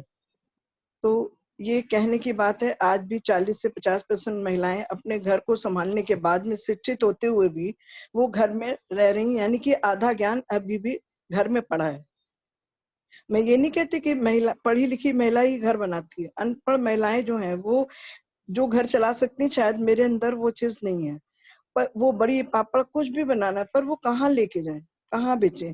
तो मैं चाहती हूँ कि जैसा कि अभी दिल्ली में हमारे इंटरव्यू हुआ था इस बीच, तो मैंने दिल्ली की कुछ जगहों का नाम लिया था कि ऐसी जगह हैं कि आप महिलाओं को वहां पे फ्री ऑफ कॉस्ट स्टॉल लगाने की छूट दें कि वो अपना सामान बेच सकें। यही चीज मैं कानपुर में अपने शहर के लिए बार बार रिक्वेस्ट कर रही हूँ कि कोई ऐसा प्लेटफॉर्म दीजिए महिलाओं को जो वो अपना रोजगार, सब हर महिला 80% महिला घर में काम कर रही है, 20% महिलाएं अपने शोरूम खोले हुए हैं या अपनी शॉप खोले हुए हैं या अपना उनका कहीं माल जा रहा है। मैं भी ऑनलाइन काम कर रही हूँ, मैं भी घर से करती हूँ, मैं बहुत सारी महिलाओं को मैं भी काम दे रही हूँ। मैंने 30 से 35 महिलाओं को निःशुल्क ऐसे ही सिखाया है, आज वो अपना कमा रही हैं। और 99 रुपीज से मैंने उनको बिजनेस भी शुरू कराया कि मैं उनको 90 दिन की छूट दे रही हूँ, आप सामान लो, ले जाओ, नहीं बिकता है मुझे वापस दो, आप चलाओ, काम करो। तो देखिए, एक मैं कुछ नहीं कर सकती, ये सब आप जो हमारे दिग्गज बैठे हुए हैं, मैं उनसे यही कहना चाहूंगी कि आपको प्लीज एक निम्न मध्यम वर्गीय लोगों के लिए भी आपको सोचना बहुत जरूरी है, क्योंकि हम लोग छोटों के लिए सोचते हैं। मध्यम वर्गीय फैमिली में आज जो परेशानियां आ रही हैं, और वहाँ की हर महिला कुछ करना चाहती है लेकिन उनको मौका नहीं मिल रहा कि वो क्या करें।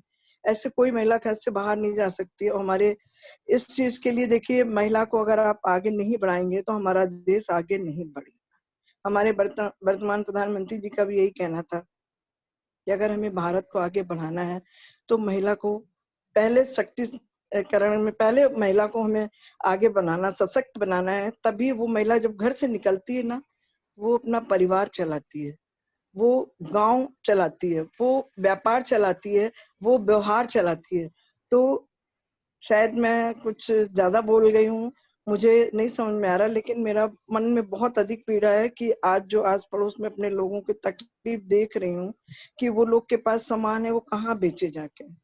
मैं दिव्यांग बच्चों की, मैं उसमें दिल्ली की वाइस प्रेसिडेंट हूँ आज इंटरनेशनल ऑर्गेनाइजेशन की, उन बच्चों को मैं प्लेटफॉर्म नहीं दे पा रही हूँ।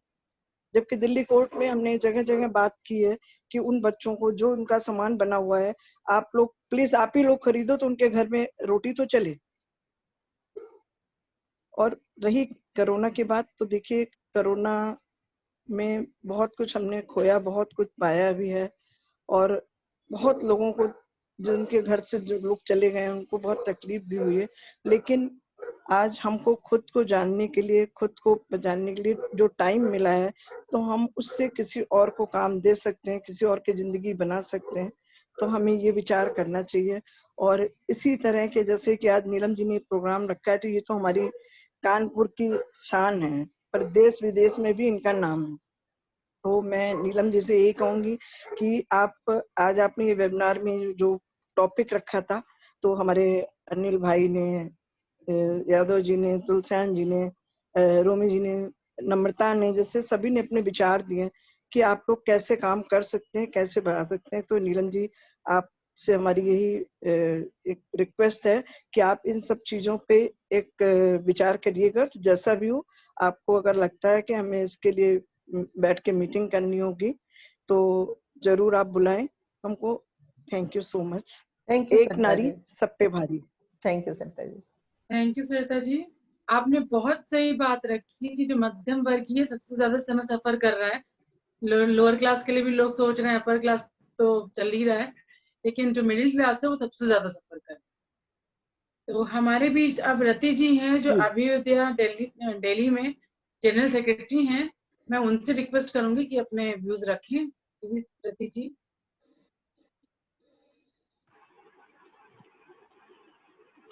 हेलो, मेरी आवाज आ रही है?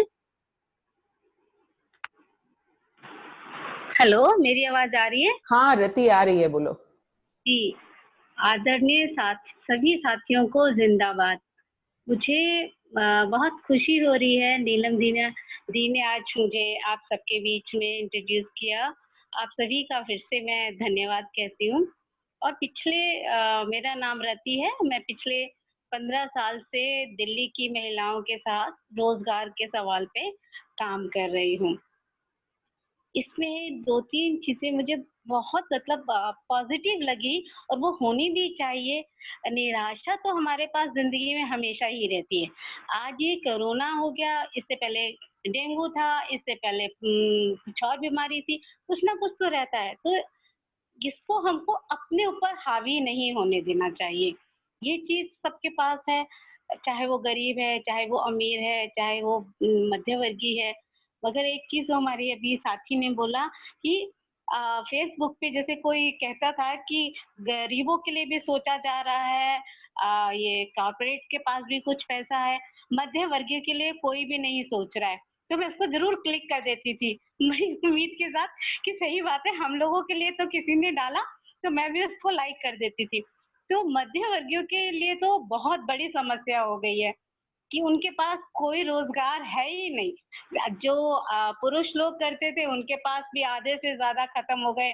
महिलाओं के पास भी जो वो अपने तरीके से करती थी वो भी छटनी में भी चली गई, या जो अभी हमारी साथी ने रखा कि जो लाइवलीहुड प्रोजेक्ट में काम भी कर रही है तो उनका सामान भी नहीं बिक रहा है। तो ये सब समस्याएं हमारे बीच में हैं। अब हमें बात करनी है कि इस समस्याओं से हम कैसे निकलें।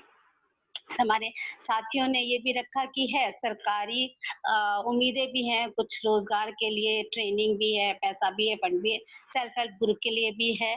तो अब मुझे लगता है हम सकारात्मक सोच पे बात करें कि ये चीजें हमारे पास अलग अलग खेमे में है, और उसको हम एक जगह पे लाके इसको नेटवर्क के रूप में कैसे मार्केट दें, कहाँ पे मार्केट ढूंढे उनको। जो मध्य वर्गीय परिवार है या जो अपर क्लास वाला है, वो हमारे महिलाओं के बनाए हुए सामान को ज्यादा खरीदे, उसको अभी के समय पे तवज्जो दे। इसके लिए हम कैसे लोगों के अंदर जागरूकता बढ़ा सकते हैं, है तो उनके अंदर, मगर और बढ़ाने की जरूरत है कि उससे 2 फायदे होंगे। एक तो जिस महिला ने बनाया है उसको, परिवार को मजबूती मिलेगी। दूसरा कि अच्छी चीज मिलेगी। मेरा अभी भाटी माइंस में मैं महिलाओं के साथ काम करती हूँ, तो मैंने एक चीज देखा है कि कंपनियों की चीजें बहुत कितनी मिलावट वाली होती है, कैसा होता है, और उसके अंदर एक कंपनी के मालिक को ज्यादा फायदा होता है, उसके वर्कर को कम फायदा होता है। जो घरेलू काम करने वाली औरतें हैं उनका सामान लें हम, तो ज्यादा से ज्यादा सीधा एक परिवार को पूरा पैसा जाएगा। तो मेरा ये सोच है कि हम रति, आपका वीडियो नहीं आ रहा है, शायद आपका वीडियो ऑफ है। ओके,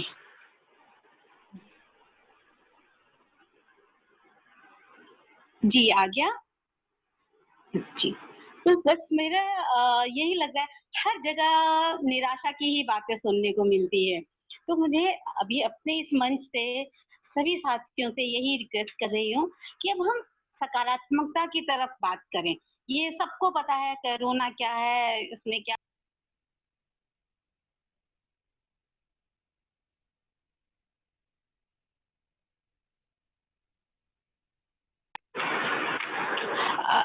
सॉरी फोन आ गया था जी। तो अब हमें इस पे बात करनी है कि जो सरकार की मदद है, जो वो सेल्फ हेल्प पे पैसा देने के लिए तैयार हैं, उनसे लेके और दिल्ली में, जैसे हमारी अभी एक साथी ने कहा था कि मंच चाहिए कानपुर में, तो मुझे अभी बहुत ज्यादा नहीं पता, मैं दिल्ली से बहुत ऐसी जगहों पे मैं निकली हूँ कि महिला हाट, दिल्ली हाट, जैसे दिल्ली में तो दिल्ली हाट भी है, महिला हाट भी है, तो लखनऊ में भी है। मगर ऐसे अब हमें छोटी छोटी जगहों पे भी मांग करनी चाहिए सरकार से कि हमें मंच दिया जाए जहां 15-20 महिलाएं कम से कम, मेरा मानना है कि वो बैठ के हर तरह की चीजें, घर का बना हुआ अचार हो गया, मुरब्बा हो गया, ये सब चीजें, जरूरत की चीजें, मट्ठियां वगैरह हो गई, क्योंकि एक तरफ हम लोग ऊपर की तरफ भी बढ़ रहे हैं, इस इन द सेंस की जो लोग बाहर काम करने जा रहे हैं उनके पास टाइम नहीं है कि वो घर की बनी हुई चीजें ज्यादातर बनाए, क्योंकि या तो बाहर आके काम कर ले या घर में करें। तो ऐसा हमारा छोटी छोटा मंच हो जहाँ पे घर की बनी हुई चीजें बिके, तो लोगों को साफ सुथरा फ्रेश चीजें मिलेंगी, दूसरा कि हमारे महिलाओं को रोजगार मिलेगा। इसके ऊपर हमें बात करने की मुझे लग रहा है अब जरूरत है। दूसरा मुझे और बीच में ये जोड़ना था, जो मैं बीच में रुक गई थी, कि अभी हमारा एक वैक्सीन के लिए बात हो रही है कि बहुत जल्दी अभी आ रही है, तो वो उस चीज के ऊपर हमें ज्यादा ध्यान रखना चाहिए। निराशा, डिप्रेशन, उससे लड़के और दवाइयाँ जैसी चीज को मैं एक बात को और जोड़ूंगी कि उस पे बहुत नहीं सोचना है। हमारी महिला साथी हो, हमारे युवा साथी हो, आप अगर पीछे देखेंगे कोरोना के पहले, फिर तभी भी हमारे पास कोई ना कोई समस्या थी, तो क्या हम डिप्रेस हुए? नहीं। तो अभी भी हमको ये जरूर ध्यान रखना है कि अगर रात आई है, थोड़ी लंबी हो गई है, सवेरा तो आना ही आना है, तो उस बाहर निकलें।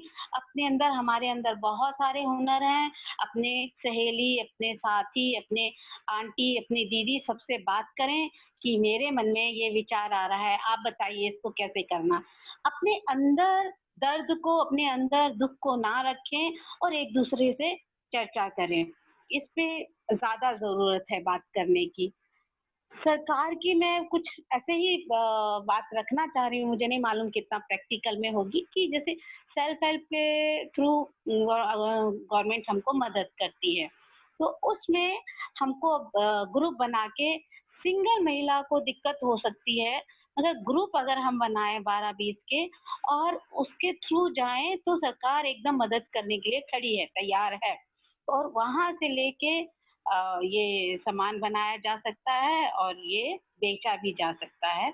बट इसमें जो मेरा थोड़ा अनुभव है, उसमें ये कहना है कि मगर उसको ग्रुप में चला सकते हैं और ग्रुप के ही थ्रू मांग कर सकते हैं, तो अच्छा होगा।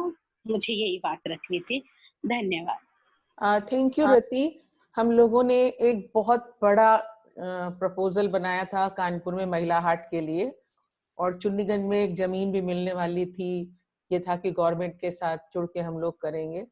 बहुत बड़ा प्रपोजल था वो। कानपुर में हम लोगों ने दिया था, झांसी में दिया था, कई सारी जगहों में हम लोगों ने रिक्वेस्ट की थी, और काफी लेवल तक, ऊपर तक पहुंच भी गया था, लेकिन फिर वो खत्म हो गया। तो ये सब चीजें चलती रहती है शायद। हाँ प्राची प्लीज आगे। थैंक यू रति जी, आपने बहुत अच्छे सुझाव रखे, स्पेशली जो आपने बोला कि एक दूसरे से बात करनी चाहिए, मन में बात नहीं रखनी चाहिए।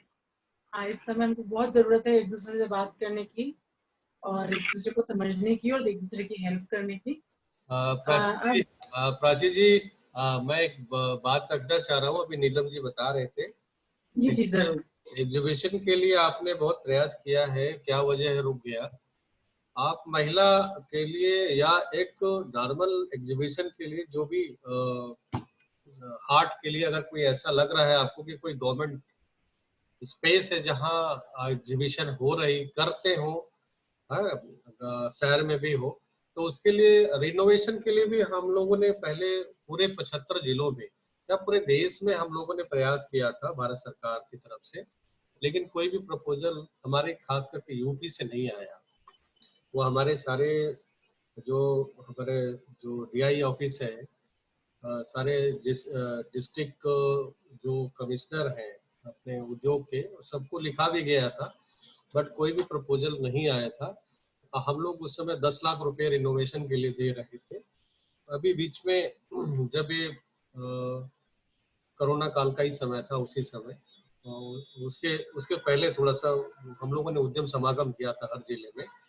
तो उस दौरान भी हमारा एक दूसरा था उद्यम समागम के साथ साथ कि जो मार्केटिंग हार्ट्स है, इनको अगर कोई सरकारी मार्केटिंग हार्ट्स है जिसके लिए सरकार जिला चाहता है, जिला प्रशासन चाहता है रिनोवेट कराने के लिए, तो थ्रू डीआईसी के तहत हम लोगों ने प्रपोजल मांगा था, लेकिन कोई भी प्रपोजल मिला नहीं। एक तो ये है, दूसरा हम लोग भी प्रयास कर रहे हैं। और एक बात और भी हम बताना चाहेंगे, आप जिला उद्योग केंद्र से जरूर मिलिए, संभवतः हो सकता है कि कोई न कोई इसमें बात आगे बढ़े।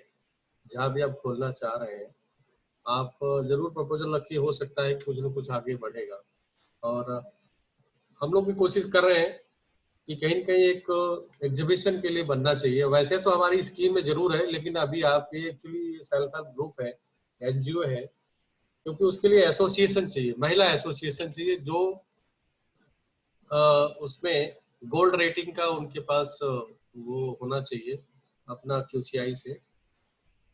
तो उसमें भारत सरकार जो है उसमें अपना इस तरह का एग्जीबिशन के लिए खास करके जो स्पेसिफिक प्रोडक्ट है उसके लिए वो डिस्प्ले सेंटर बना सकते हैं, हमारी स्कीम में है। चलिए थैंक यू दादो जी, हम लोग आपको दे देंगे। हमने जिला उद्योग केंद्र में भी दिया था, काफी सारी जगह दिया था। हाँ, लेकिन एक बात ये है कि इसको आप जिला उद्योग केंद्र में आपसे मिलते हैं। हाँ, DI ऑफिस से मिलकर जरूर जरूर। एक और भी बात बताना चाहेंगे, ज्यादा समय नहीं लगे, मुझे लगता है समय कमी बिल्कुल है इसमें। जैसे आपने बताया ना कि जो भी लीडर्स हैं हमारे इस NGO के, उनको थोड़ा पहल करना पड़ेगा। जैसे अभी रति सिंह जी भी काफी बता रहे थे और नम्रता जी ने भी काफी लीड कर रहे हैं बेटा। तो इस तरह से कुछ जैसे प्रोडक्ट है, उस प्रोडक्ट को पहली बात है किसी को खरीदने के लिए क्वालिटी को जरूर इशू को पहले आपको मॉनिटर करना पड़ेगा। और दूसरा चीज है कि एक और भी हमारा ऑर्गेनाइजेशन है यहाँ कानपुर में ही है, नीलम जी शायद आपको पता होगा, क्वायर बोर्ड का। ये क्वायर बोर्ड हमारा 80 फीट रोड पे है, आप देखेंगे तो ये लोग भी बहुत सारे ऐसे प्रोडक्ट बनाते हैं और रहते हैं जिनके ऊपर भी ट्रेनिंग वगैरह भी की जा सकती है। और बहुत ही अच्छा प्रोडक्ट है, आपने कहीं डिस्प्ले में देखा होगा। ये हमारे वो वहाँ पे तिवारी जी है उसके इंचार्ज, तो वो डिस्प्ले करते हैं और काफी अच्छा उसका डिमांड भी हो सकता है, अच्छे अच्छे घरों में भी हो सकता है। तो कभी इस वहां पे भी आप जा करके उसको देखिए और उसमें भी अच्छा हो सकता है। ठीक है, thank you. Thank you sir. अब हमारे बीच सम्मान जी हैं, मैं उनसे रिक्वेस्ट करूंगी जो कि सोशल एक्टिविस्ट हैं कि अपने सुझाव रखें। सम्मान जी प्लीज आप अपने सुझाव रखें। आप सभी को नमस्कार। बहुत ही अच्छा मौका दिया है नीलम दीदी ने, सखी केंद्र ने। ये जैसा कि पहले भी मंच दिया जाता रहा है, ऐसे ये वर्चुअल मंच दिया है और विषय भी बहुत अच्छा चुना है कि महिला सशक्तिकरण और रोजगार। तो जैसा कि दीदी ने पहले बताया था, शुरू में ही जब हमको इस वर्चुअल मीटिंग के बारे में बता रहे थे, तभी बताया था कि जो महिला सशक्तिकरण, महिलाओं को तो सशक्त करने के लिए बहुत सारा स्कोप दिया सखी केंद्र ने, महिला मंच ने। रोजगार की जहां पर बात आती है, बहुत सारे हमसे पहले जो वक्ताओं ने बताया, बहुत सारे रोजगार के अवसर बताए और बहुत सारे ऐसे अवसर जहां पर वो प्रोडक्शन अपना कर सकते हैं। साथ ही साथ बहुत वक्ताओं ने बताया कि मार्केट भी उनको मुहैया होगा, तकनीकी सहयोग भी देने की बात कही, जैसे एमएसएमई के डायरेक्टर साहब हैं, तो बहुत सारा हम उनको मुहैया करा रहे हैं। अभी आज के परिदृश्य में अगर हम देखें, कोरोना के बाद एक खौफ जो आया था शुरू में, लोगों ने रोजगार को द्वितीय श्रेणी में रख करके प्राथमिक श्रेणी में अपनी जान को रखा और रोजगार छोड़ करके बड़े शहरों से पलायन करके आ गए। साथ ही साथ जो छोटे मोटे घरेलू कामकाज करने के लिए महिलाएं जाती थी, उनका भी रोजगार छिन गया। हमें वहां उनकी ओर भी ध्यान देना पड़ेगा कि उनको हम कैसे रोजगार से जोड़ पाए। बात एक और आती है कि जो कौशल विकास की हम बात करते हैं, कौशल, जहां तक मेरा मानना है कि 3 कौशल जो है जन्मजात किसी भी प्राणी में आते हैं। एक तो प्रजनन का कौशल, पेट भरने का कौशल और अपनी सुरक्षा का कौशल। चाहे वो कोई प्राणी हो, उसके अंदर ये जन्मजात 3 कौशल होते हैं। बाकी के कौशल हम यहीं अपने परिवेश से सीख कर कौशल विकसित करते हैं। तो बहुत सारे कौशल हम हर दिन विकसित करते रहते हैं। अब यहाँ बात आती है कि जो हमारा कौशल था, जिस कौशल से हम अपने रोजगार को जोड़े हुए थे, शायद आज के परिदृश्य में वो रोजगार हमारा बंद हो गया और वो कौशल हमारा काम नहीं आगे आ पा रहा है। तो हमें यहाँ पर अपने को स्विच करना पड़ेगा। दूसरे बहुत सारे अवसर हैं, बहुत सारे कौशल हैं जिनको हम सीख करके और वहां अपने आप को रोजगार से जोड़ सकते हैं। युवाओं की अगर बात करें तो युवाओं में खासकर एक चीज ये है कि अभी युवाओं को बुजुर्गों का सानिध्य नहीं मिल पा रहा है।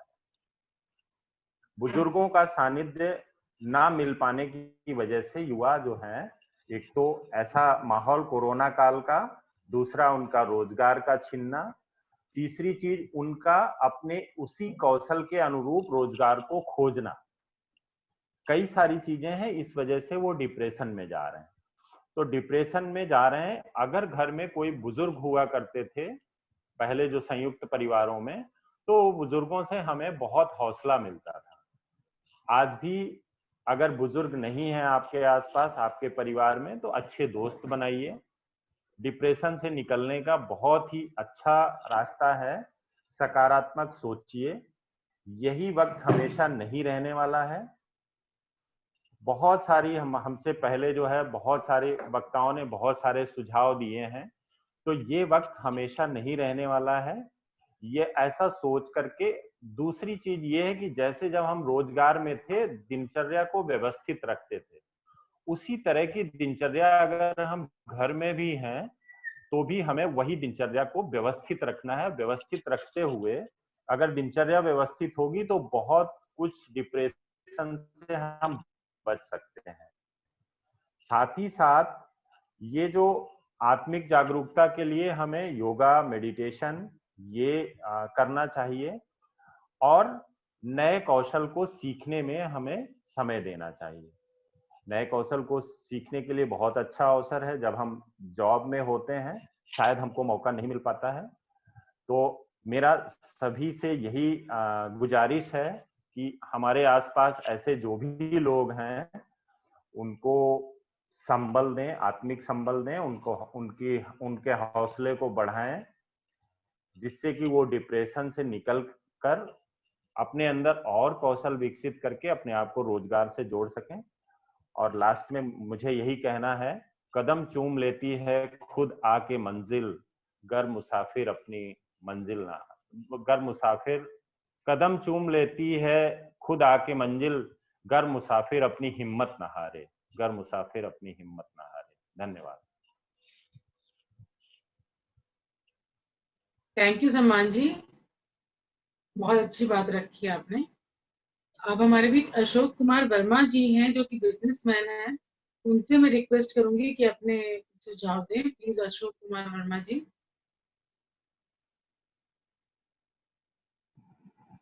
नमस्कार जी। जहाँ तक आज का विषय है महिला सशक्तिकरण एवं रोजगार, दो भाग में है। अब मेरी आवाज सुनाई पड़ रही प्लीज? मेरी आवाज आ रही है आपको? बहुत अच्छी तरह सुनाई दे रही है। जी जी आ रही है, आपकी आवाज आ रही है।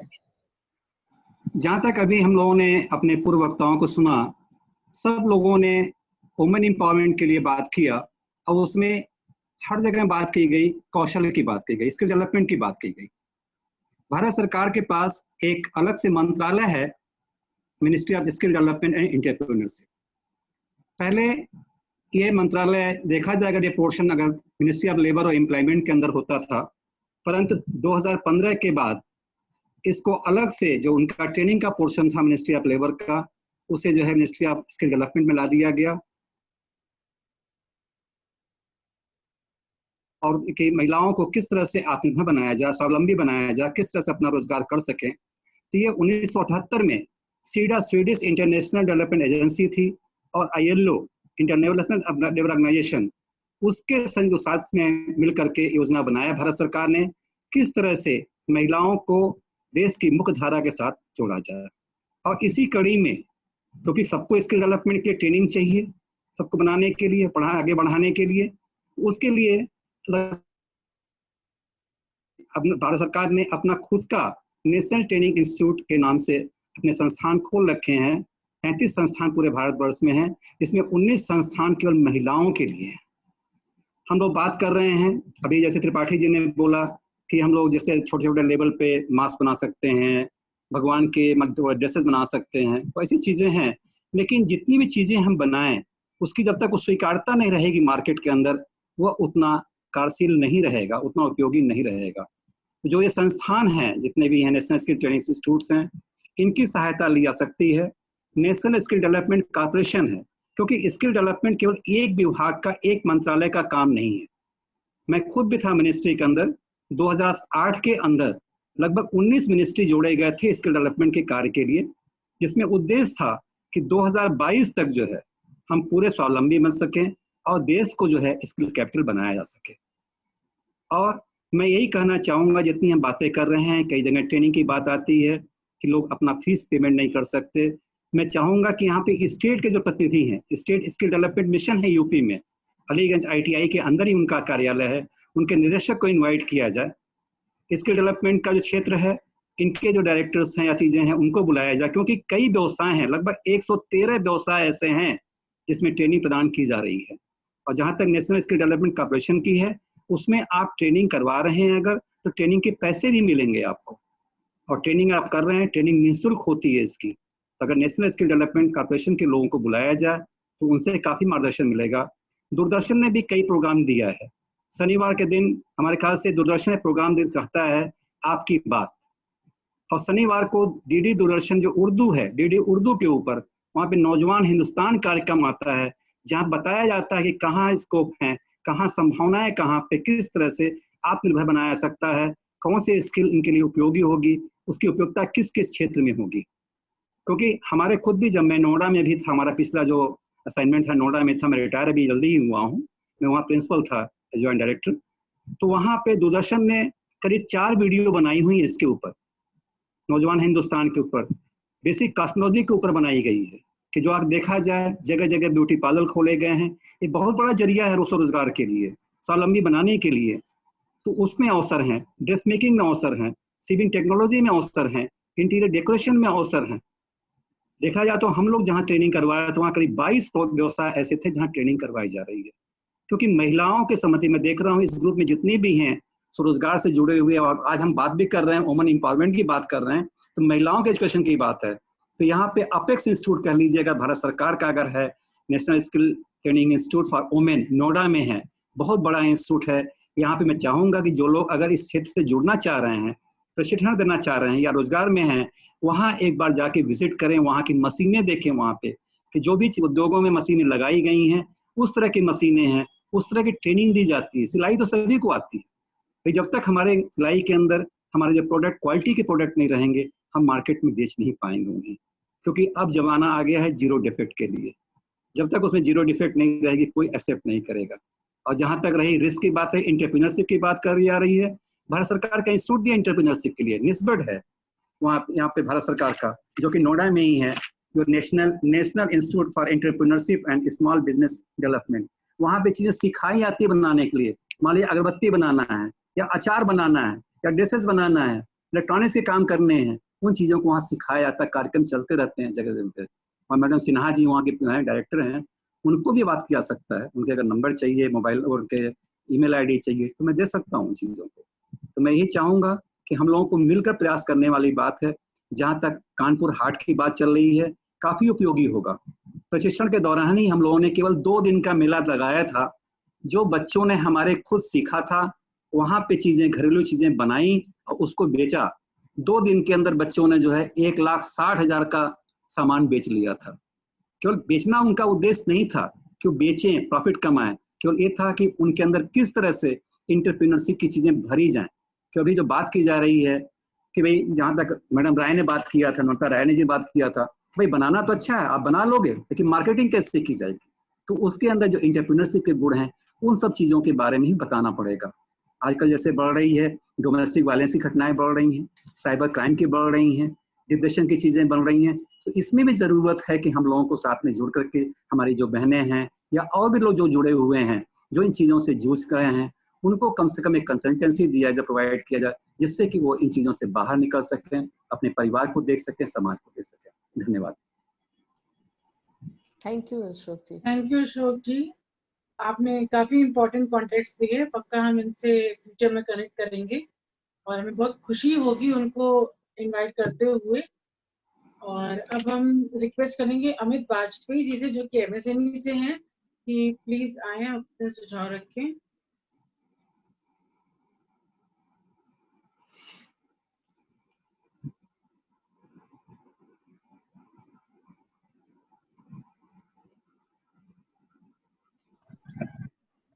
नमस्कार मैडम, सॉरी पहले तो सभी लोगों से कि मैं थोड़ा देर से जुड़ सका आप लोगों के साथ, लेकिन मेरी आवाज आ रही?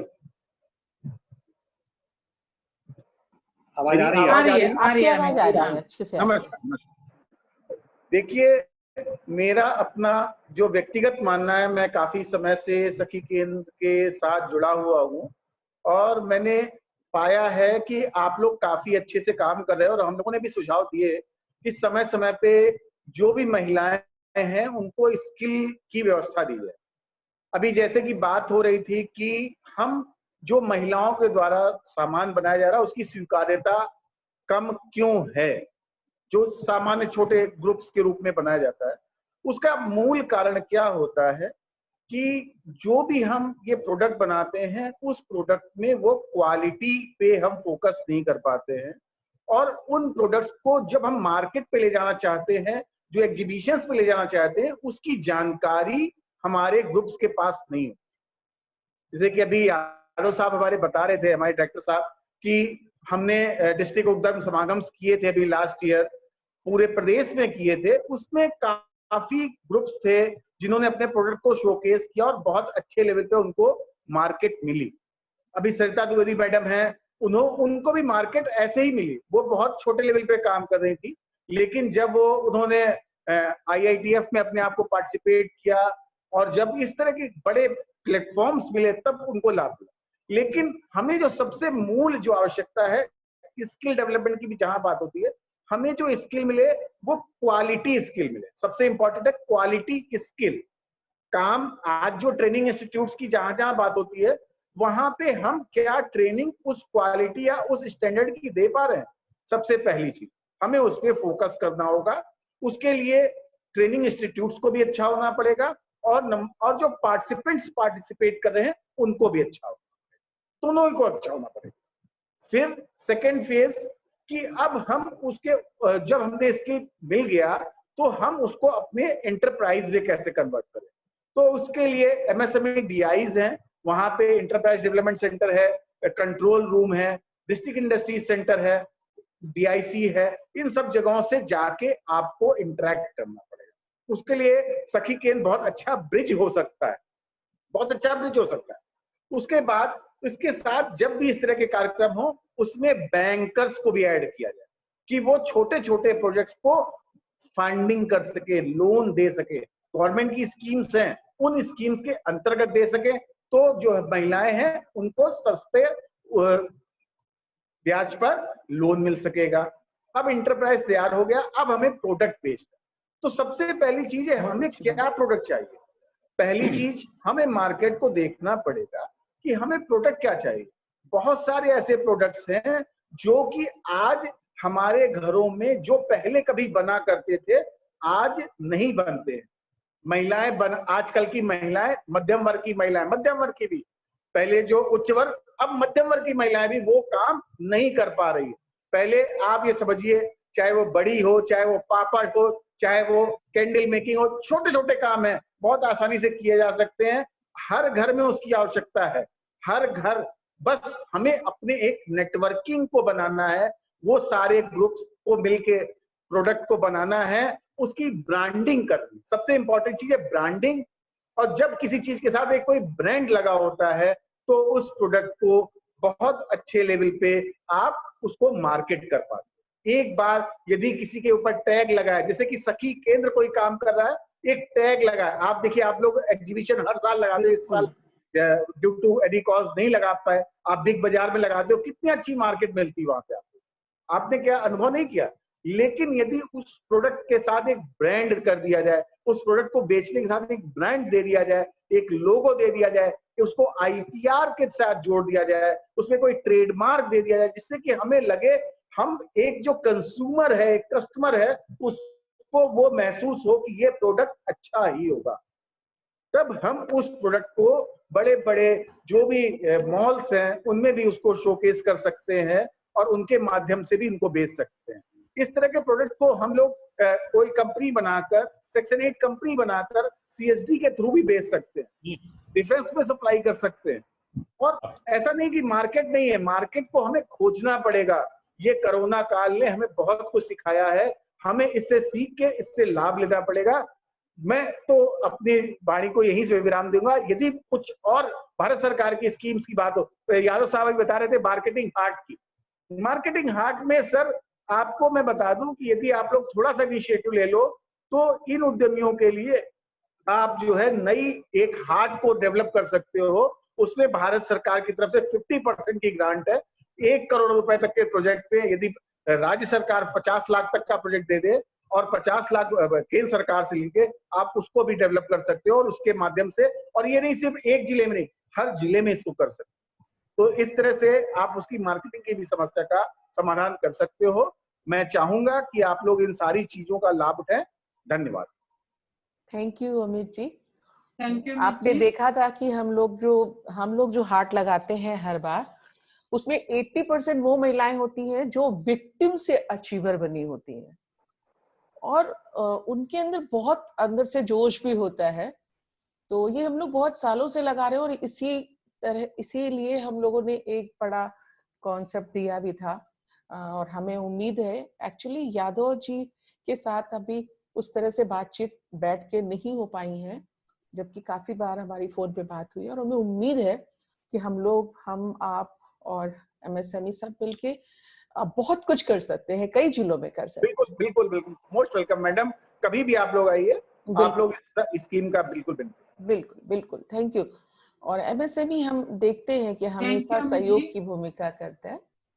तो अभी किसी को, हाँ प्राची, कुछ कोई है क्या कि सवाल पे आ जाए?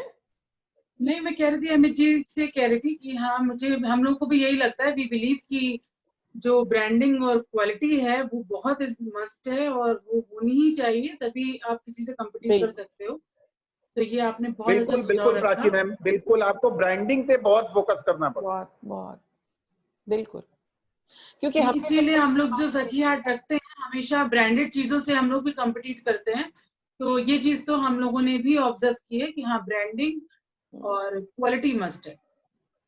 बिल्कुल, उसको सखी के टैग लाइन के साथ उसको यदि हम ऐड करेंगे तो मार्केट बहुत अच्छे से पकड़ सकते हैं। पिछली बार अनीश फातिमा जो कि जी जी जी फिजिकली चैलेंज है और उसके हस्बैंड भी फिजिकली चैलेंज, लेकिन उन्होंने उसको बहुत मारा और बहुत बुरी तरह से निकाल दिया था। अभी वो बिल्कुल सड़क पे थी, तो हमारी एक और विक्टिम जो अचीवर बन गई है, उसने उनको अपने घर में शरण दी। और हमसे जब बात हुई तो हमने कहा भाई देखो हमारी सखी हाट लगने जा रही है, हम तुमको ये कहते हैं कि तुम जितना सामान बेच दोगे हम उसी पैसे से, सामान दूसरे का बेचना है तुम्हें, तो उसने बैग बेचे। आप विश्वास नहीं करेंगे उस महिला ने किस तरह लोगों से बातचीत की, 425 बैग बेच दिए उसने। ना वो ठीक से चल पाती है, टेढ़ी टेढ़ी सी चलती है। हाँ सरिता जी आपको याद है, तो वो ऐसे चलती है। फिर हम लोगों ने उसको पैर से नहीं लेकिन हाथ वाली फिर हमने मशीन दी, और वो बैग के लिए बहुत ज्यादा हमारे तुलसियान जी हैं, उनका हम शुक्रगुजार हैं। तो उस महिला को फिर हम लोगों ने मशीन दी, पूरा किट दिया उसी पैसे से जो उसका फायदा हुआ था। और अभी वो लोगों के कपड़े सिल रही है, एक छोटा सा उसको कमरा दिलवा दिया गया है। तो हम लोगों की कोशिशें असल में यही रहती हैं कि विक्टिम तो सभी कभी ना कभी रहते हैं, लेकिन लोग भूल जाए हम विक्टिम थे, उन्हें लगने लगे हम दूसरों की मदद करने लायक हो गए हैं, माइलस्टोन हो गए हैं। तो ये किसी का अगर कोई प्रश्न है, अगर कोई सवाल है, हमारी बहुत सारी, बहुत अच्छा लग रहा है, हमारी बहुत सारी यंग बहनें जो हैं वो 2-2, 3-3 लोग एक-एक मोबाइल पे शुरू से सुन रही हैं, तो बहुत अच्छा लग रहा है। तो अगर आप बताइए कहीं से कोई सवाल है आपके दिमाग में, आज आपके सामने बहुत महत्वपूर्ण लोग बैठे हैं जो शायद हमसे ज्यादा अच्छा आपके सवालों के जवाब दे सकेंगे। और क्या हमारे भी जयश्री जी हैं? जयश्री शायद नहीं है, हम ढूंढ रहे हैं उनको। जयश्री जी कृष्ण से क्या हमारे अगर किसी का कोई सवाल है प्लीज। हेलो। हाँ हेलो मैम, डॉक्टर आरती द्विवेदी। किसी का कोई सवाल है क्या? जी मैम, मैं पूछना चाहती हूँ डॉक्टर आरती द्विवेदी। नमस्ते मैम। नमस्ते नमस्ते, बताइए। मैम जैसे मेरा एक क्वेश्चन ये है कि मेरे यहाँ जो मेड आती है तो वो मैम बहुत ही गरीब है, और उनके जो पति हैं वो आंखों से उनको दिखाई नहीं देता है। तो उनकी 2 बेटियां हैं, तो वो अगर काम शुरू करना चाहें तो कौन सा काम शुरू करें, और उनको मतलब पैसे कहाँ से मुहैया दें? और हम लोग ये देखते हैं कि उनको वो क्या, उनकी पसंद क्या है और उनको क्या ट्रेनिंग दिलवाई जा सकती है, तो जरूर उनको एक नई दिशा दिलवाई जा सकती है। हमेशा हमें लगता है पसंद से तय होना चाहिए कि उसकी पसंद क्या है, उसी से वो ही तय कर सकती है ना। तो जब तक वो लड़की नहीं होंगी तब तक ये चीज तय करना कि वो कौन सी ट्रेनिंग ले तो अच्छा रहेगा, शायद वो मुश्किल होगा। ठीक है मैम, तो मैं उनको सखी केंद्र भेज सकती हूँ? जरूर जरूर जरूर। ठीक है मैम, थैंक्स बट मैम मैं भी कुछ पूछना चाह रही थी। मैं चंद्रता मिश्रा, खुशबू वेलफेयर सोसाइटी से। मैम मैं भी स्टार्ट कर रही हूँ सेल्फ हेल्प ग्रुप। ठीक है, मेरे साथ कई लेडीज जुड़ी हुई हैं, काफी निम्न वर्ग की हैं। तो ये बताइए कि उनको क्या हम लोग मतलब ट्रेनिंग दे सकते हैं कुछ? जरूर जरूर, हमारे बीच हैं। आप अमित जी, आप इनकी बात का जवाब दीजिए। मैडम आप जो कहना चाह रही हैं, आप क्या क्या प्रोडक्ट बना रहे हो अभी अपने सोसाइटी के थ्रू? सर अभी तो बच्चों को, जो हमारे गरीब बच्चे हैं उनको पढ़ाने का कर स्टार्ट करने जा रहे हैं। अभी आप मैडम आप चाहें तो जैसे कि अभी जैसे चर्चा हुई थी, अगरबत्ती मैन्युफैक्चरिंग के लिए ट्रेनिंग कर सकते हैं। आप जो है ग्लास क्लीनर है, टॉयलेट क्लीनर है, या कोई भी क्लीनिंग एजेंट है, फ्लोर क्लीनर है, डिटर्जेंट पाउडर है, इस तरह के प्रोडक्ट पे भी आप लोग ट्रेनिंग ले सकते हो। फूड प्रोडक्ट्स पे भी यदि आप चाहो तो फूड प्रोडक्ट्स पे भी ट्रेनिंग कर सकते हो। आपको बस ये देखना होगा कि क्या उन जो आपके ग्रुप में जो लोग जुड़े हुए हैं उनकी क्या डिमांड है, किस तरह का स्किल उनके अंदर थोड़ा सा अंदर है। जैसे कि मैडम ने कहा कि इंटरेस्ट क्या है, जब तक हमारा इंटरेस्ट नहीं होगा तो तब हम उस तरह से कर पाएंगे। और दूसरी चीज इसमें हम यहाँ पे ये जरूर कहना चाहेंगे कि आपकी सोसाइटी जो वेलफेयर सोसाइटी है उसका ऑब्जेक्टिव क्या है, किस तरफ से हमें काम करना है, किस तरह से हमें उसको मार्केट करना है। क्योंकि यदि आपकी सोसाइटी बनी हुई है तो ऑब्वियस सी बात है आप मार्केटिंग का काफी बड़ा एरिया आप कवर करोगे। तो आप किन किन चीजों की मार्केटिंग करना चाहते हो, उसी तरह के स्किल आप अपने जो भी आपके साथ लोग जुड़े उनके उस तरह का स्किल आप लोग दिला सकते। जी। अभी ये लोग जो है, इन लोग ने झोले वगैरह तैयार किए हैं, जो खराब कपड़े होते हैं उनसे मैंने तैयार कराए हैं। तो अभी सफाई उतनी नहीं आई है, लेकिन थोड़ा सा अगर ट्रेनिंग उनको मिलती है इन सब चीजों में तो और इसका मतलब ये होगा कि स्विंग टेक्नोलॉजी की ट्रेनिंग की उनकी नीड यहाँ पे दिखाई पड़ती है। जी जी जी। तो इसके लिए मैडम मैं आपसे कहूंगा कि यदि आपके पास इस तरह के लोग हैं जिनको स्विंग टेक्नोलॉजी पे काम करना है, तो स्टेट गवर्नमेंट की एक योजना है विश्वकर्मा श्रम सम्मान योजना। उसके अंतर्गत यदि आप जिला उद्योग केंद्र जो कानपुर नगर में, जिस जिले में भी आपका काम आप कर रहे हो, उस डिस्ट्रिक्ट के डिस्ट्रिक्ट इंडस्ट्री सेंटर में जाके आप इंटरेक्ट कर सकते हो और मुख्य जो विश्वकर्मा श्रम सम्मान योजना है उसके अंतर्गत आप उसकी ट्रेनिंग करा सकते हो। उसमें दर्जी की भी ट्रेनिंग होती है, आप उसमें वहां पे उनको ट्रेनिंग के लिए आप इंटरेक्ट कर सकते हो। वहां पे टूल किट भी फ्री में मिलती है, स्टेट गवर्नमेंट की पॉलिसी है, तो उसका बेनिफिट आपकी टीम को काफी अच्छा मिलता है। You can take the benefit. नमस्ते अमित जी, मैं सखी केंद्र से अर्चना पांडे। मेरा एक सवाल है कि विश्वकर्मा श्रम सम्मान योजना के तहत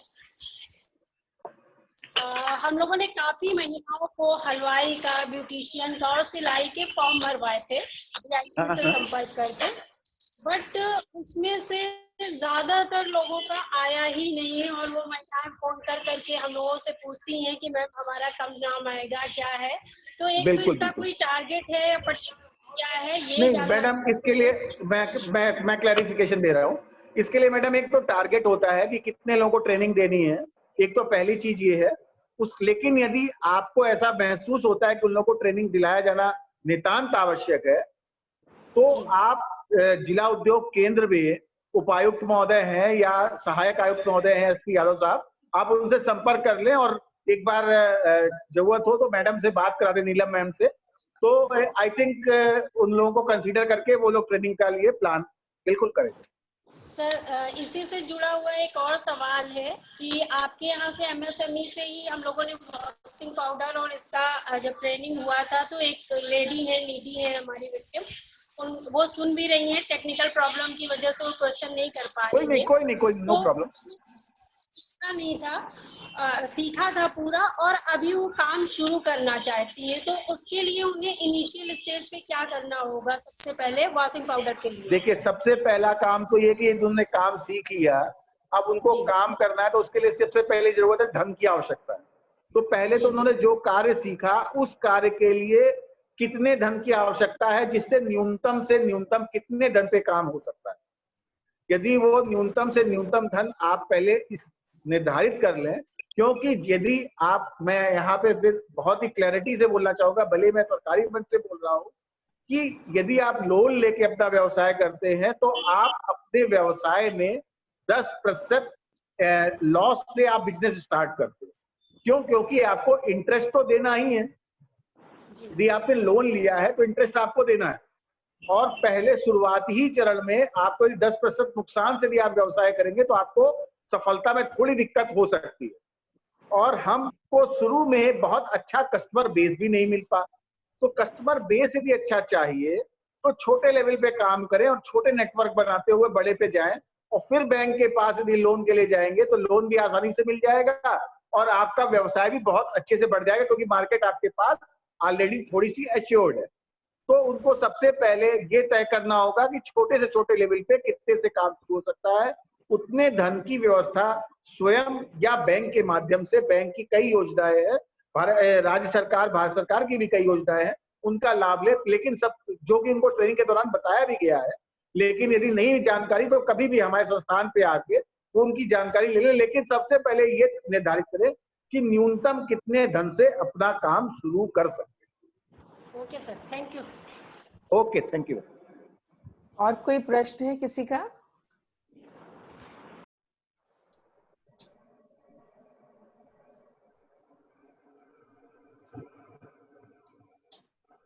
थैंक यू सब लोगों को, और यादव जी को तो बहुत बहुत थैंक्स, आप पूरा टाइम बैठे रहे। Thank you madam. बस अब मुझे अब निकलना ही था, मैंने आपसे परमिशन लेना ही था, तब तक आपने कार्यक्रम का हम ये कह रहे हैं जी कि देखिए, हम लोगों के पास लोगों की कोई कमी नहीं है, और बेसिक चीजें भी, बहुत सारी चीजें लोगों को हम लोग बहुत सारी ट्रेनिंग दिलाते ही रहते हैं, लेकिन हम चाहते थे कि आपके साथ बैठ के और बहुत सिस्टमैटिक तरह से कुछ ट्रेनिंग का जरिया निकाले कि कौन कौन सी ट्रेनिंग जो सामान की जरूरत है जी। और हम लोग जैसे सखी हाट कभी कभी लगाते हैं साल में 2 बार, इस बार हम जैसा अमित जी ने बताया कि हम लोग नहीं लगा पाए, तो उसके लिए हमको बहुत पैसा भी जुटाना पड़ता है। अगर शायद हम आपके साथ मिलके करेंगे, और ये सिर्फ गरीब बहनों के लिए होता है। हमको लगता है जब हम मिडिल क्लास महिला की बात करते हैं, हमारी बहनें करती हैं, तो शायद वो गरीब बहनों की बात करती हैं, शायद वो लोअर मिडिल की बात करती हैं, क्योंकि जब हम गरीब की बात करते हैं तो मार्जिनलाइज की बात करते हैं। उन मार्जिनलाइज लोगों की हम बातें करते हैं, जो बहनें आज बहुत बुरे हालातों में जी रही हैं, शायद चाहे वो घरेलू कामगार हों, वो जो भी बहनें होती हैं। तो इसलिए हम जब ये कहते हैं कि मिडिल क्लास का ध्यान नहीं दिया जाता, तो शायद मिडिल क्लास वो नहीं है जिसके घर में रोजी बंद होने से खाना बंद होने लगता है, वो गरीब क्लास है। तो हमें मार्जिनलाइज, गरीब, लोअर मिडिल, इन सब के बारे में असल में गंभीरता से सोचने की आज जरूरत है, क्योंकि इधर ग्राफ लगातार गिरा है। तो हम लोग जो कुछ कर सकते हैं वो कम से कम आप लोगों के साथ बैठ के करते हैं। तो थैंक यू सब लोगों को, थैंक्स मैम। इससे बड़ा आपको थैंक्स, और सरिता जी को थैंक्स जिन्होंने मुझे इसको ज्वाइन कराया। बहुत अच्छा लगा आप लोग की बातें सुनकर। Thank you.